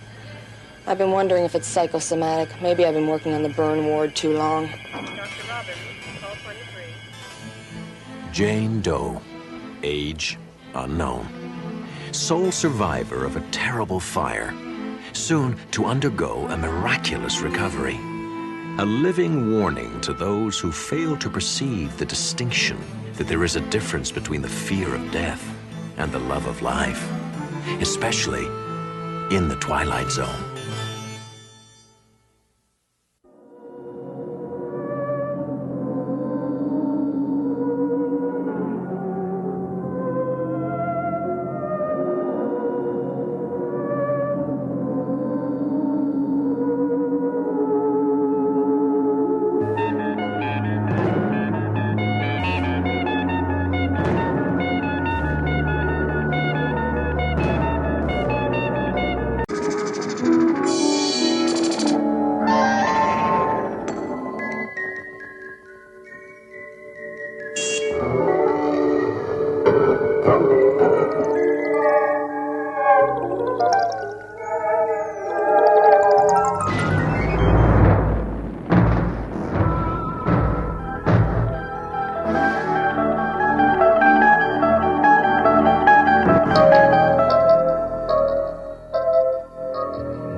I'll need complete quiet, please. Lights, a crowd, the proper atmosphere, and the common coin of desperate belief. Commodities necessary to the life and times of Leonard Randall, who may or may not be someone else as well.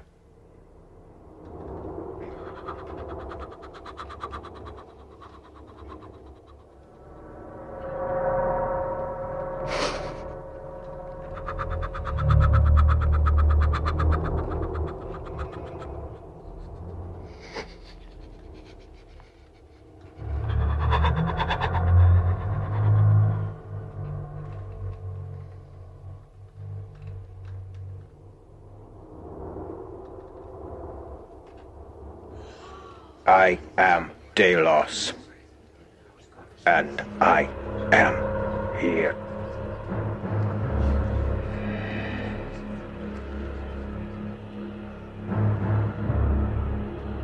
$10,000 ago was I born, and 9,500 years ago did I die.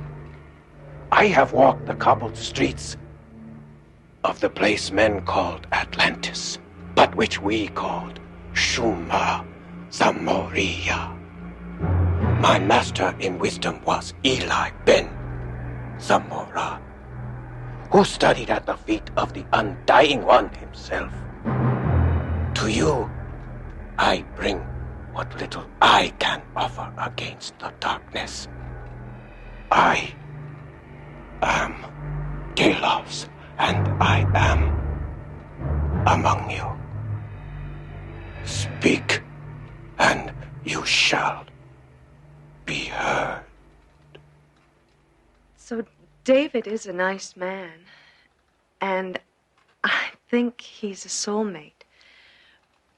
But I'm not sure. And I don't want to get married again until I found that soulmate. I'm really getting pretty desperate. My child, in Shuma Zamoria there was a rare breed of butterfly with wings as golden as the morning sun, and very, very fast. If you would try to catch it, so you would never possess it. And the more you would try, the more angry and desperate you would become. But the children knew better. They would lay down and empty their thoughts and be calm, and soon enough, the golden-winged butterfly of Shuma Zamoria would land. Just so. Do you understand? Yes. Thank you, Delos. This vessel grows weary. We must not tax the goodwill of our host. I have time for one last question. You, the one this vessel calls Julia. Thank you, Dallas. A question, not for my own benefit. Why have you been silent for so long? And why have you come back now? I come through the one called Leonard because he has been chosen to receive wisdom. The universe has selected him, and through this he shall gain great wisdom. As for the second question, 5,000 years ago, Shuma Zamoria was destroyed, cast down beneath the waves, a victim of its own decay. And now, this cycle begins again. A third change is nearly upon us. It may bring great good or great evil. And you,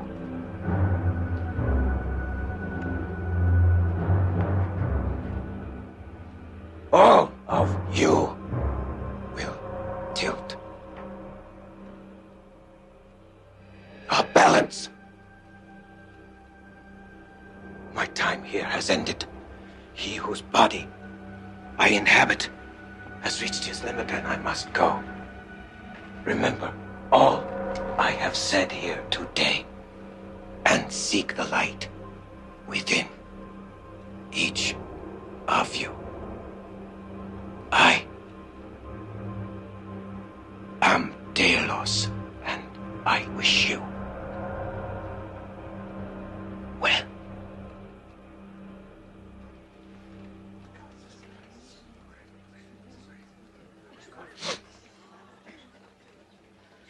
Ladies and gentlemen, thank you all for coming, but I'm afraid Leonard will have to rest for a while. We invite you to come back next week. And remember, an audio cassette of tonight's session will be available in the front lobby in about an hour. Thank you very much. Thank you. Okay.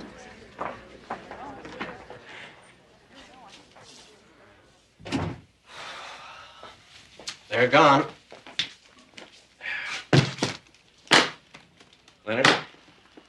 Leonard. Hey, the Clippers are actually winning. Can you believe it? It's about time. Here, I want you to sign here and here, okay? How was the take? The usual. Up from yesterday, which was up from the day before. Numbers?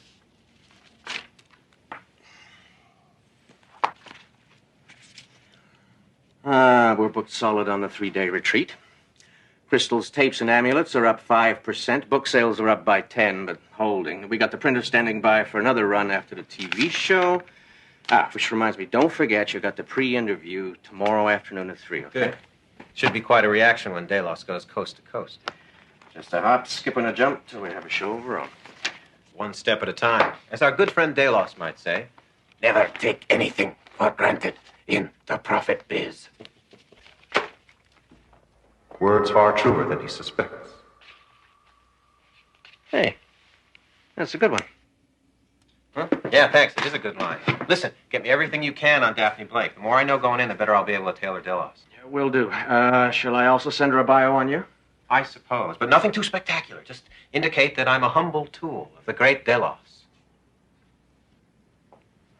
But a worthy tool can be made from even the basest of metals. Right.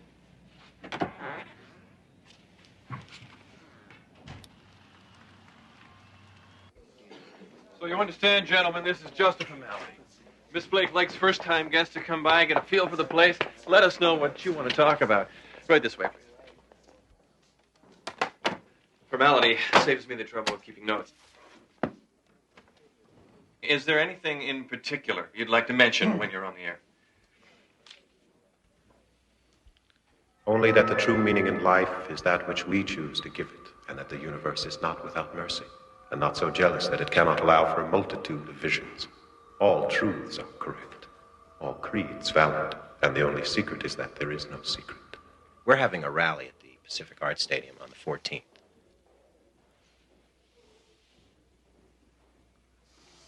So perhaps Miss Blake would want to mention that. Sure. Which part? You'll have to excuse Mr. Randall. He's been working very hard. Sometimes it's hard to keep it all straight. I have no trouble seeing things as they are. That is indeed my curse. I see this television as the single greatest time waster in the history of mankind. You make sport of people's pain and exploit people and sell trinkets to those who cannot afford them. You do this to increase your own wealth. Yes, I see things quite well indeed. And I see that the woman in whose employ you labor is an adulteress, a user of chemicals. That'll be quite enough. You'll excuse me. What the hell is wrong with you? Where's the guy? He's gone, and I wouldn't blame him if he had the appearance canceled after what you said. I said what? I didn't say anything. Leonard, don't play games with me. I'm not, Don. Honest. You're not, huh?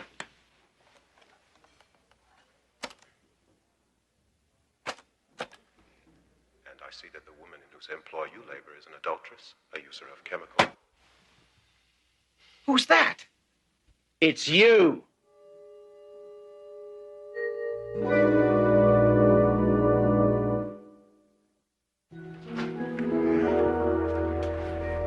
So what's the situation?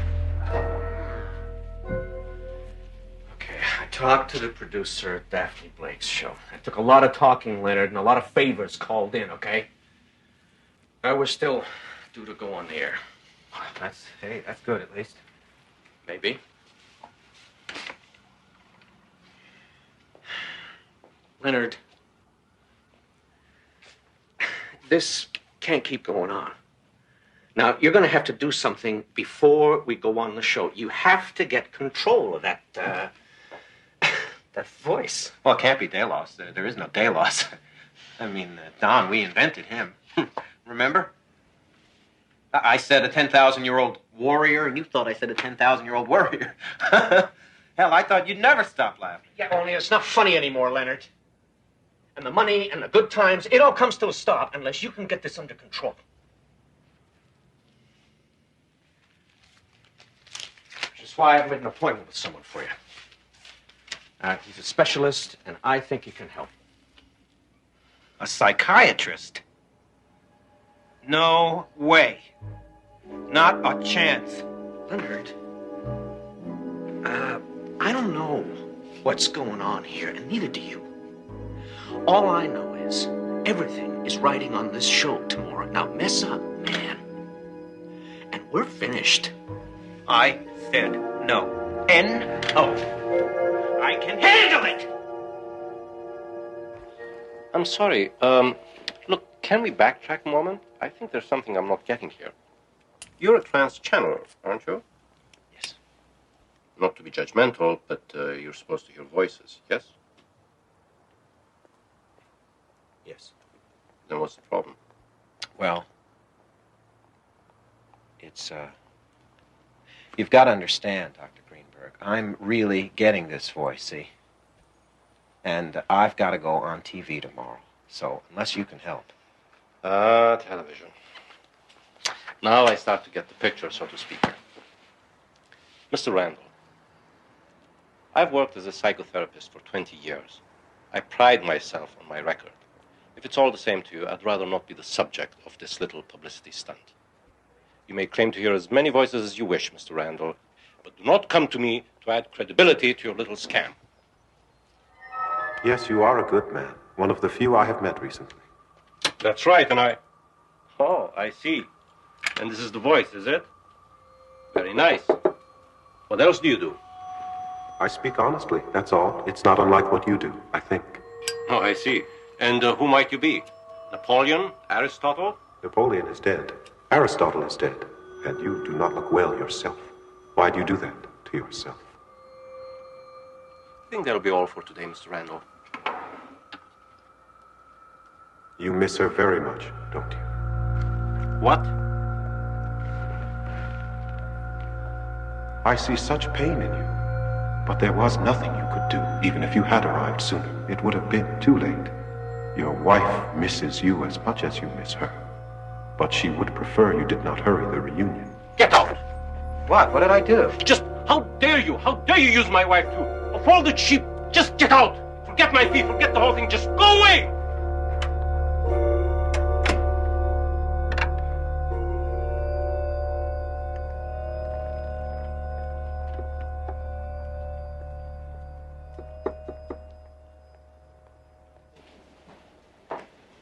Hey, How do I look? never mind how you look. How do you feel? I think it'll be okay. I taped myself last night, and the voice, whatever. It didn't say a word all night. Maybe it's gone. Well, let's hope so. 3 minutes, Mr. Randall. Look, just keep telling yourself, get through this, make Thalos a star, and we are set up for life. All right? Come on, let's get out of here. Well, we're back. Our next guest has been making quite a splash these days, and we're very pleased to have him on the show. He's a trans channeler, and that's a fascinating subject we'll explore in just a moment. But first, I'd like to welcome him to this, his first television appearance, Mr. Leonard Randall. Hello, Leonard. How are you? So, Leonard, could you start by telling us what this trans channeling is all about?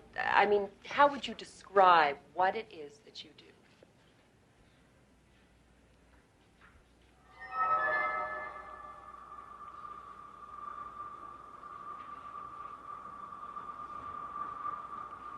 These are sad times, Miss Blake. All that is mysterious, all that is magic, has been leached away. People who do not see the magic in themselves seek it in someone else. They are so desperate for mystery, for something to believe in. They are willing to accept without question even the most outrageous propositions. Such as? Such as the man sitting in this chair. And for the honor of being treated like sheep, for the distinction of being treated like gullible children, they are willing to sacrifice. They would give it all for a scent of magic.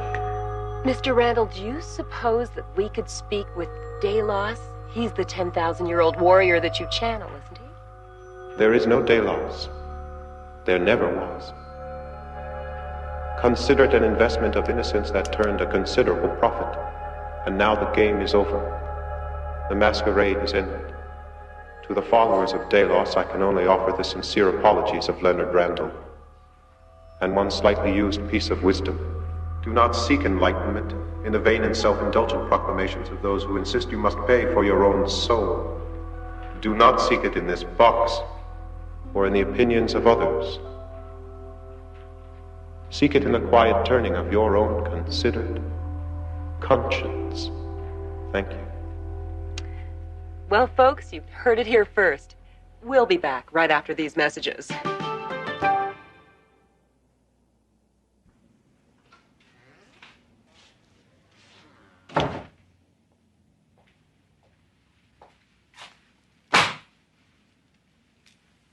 I'm almost afraid to ask. The scandal's killing us. Everyone who's ever given us a dime is asking for it back. We've logged 200 angry calls. The investors are pulling out left, right, and center. Oh, yeah. And the IRS is nosing around. We were on shaky financial footing as it was. But now, if you're lucky, there's enough to get you a hotel somewhere for the night. If you're not... What are we gonna do? We? Hey, man, I'm out of here. Yeah, it's too bad, really. I thought you were sharp. I don't know. I thought you had it. Anyway, I was wrong. I got a gig with a healer down in Panama. Folks say he's the best around. Probably make it big in a few years. With the right lieutenant.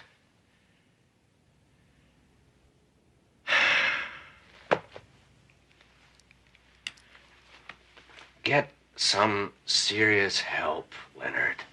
And if we should ever cross a hallway somewhere, just pretend you never met me. I will.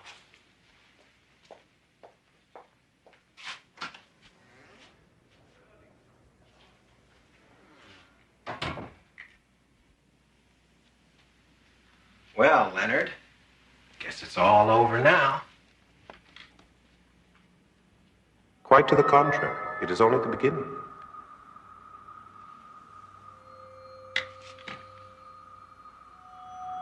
You.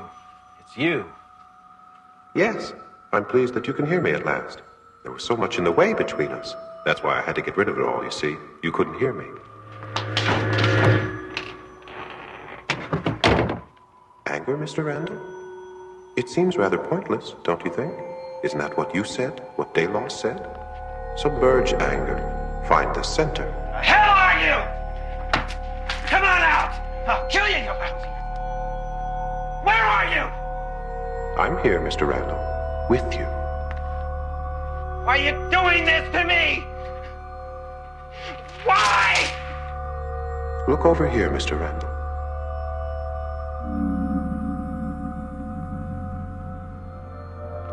I'm here at your urging, Mr. Randall. You said the universe had chosen you for wisdom, and you, of all people, should know that sometimes, when you speak to the universe listens. You asked for wisdom, and now you will receive it. It will be a long process, but to that end I am willing to be your constant companion. I will be with you every moment, day and night, for as long as it takes. How long? How long will it take? 20, 30 years, at most. And now, as you say, in your modern world, let's take it from the top. Critical reviews received and reluctantly acknowledged by Mr. Leonard Randall. A case study in showmanship, who found himself upstaged in the final act by the Twilight Zone.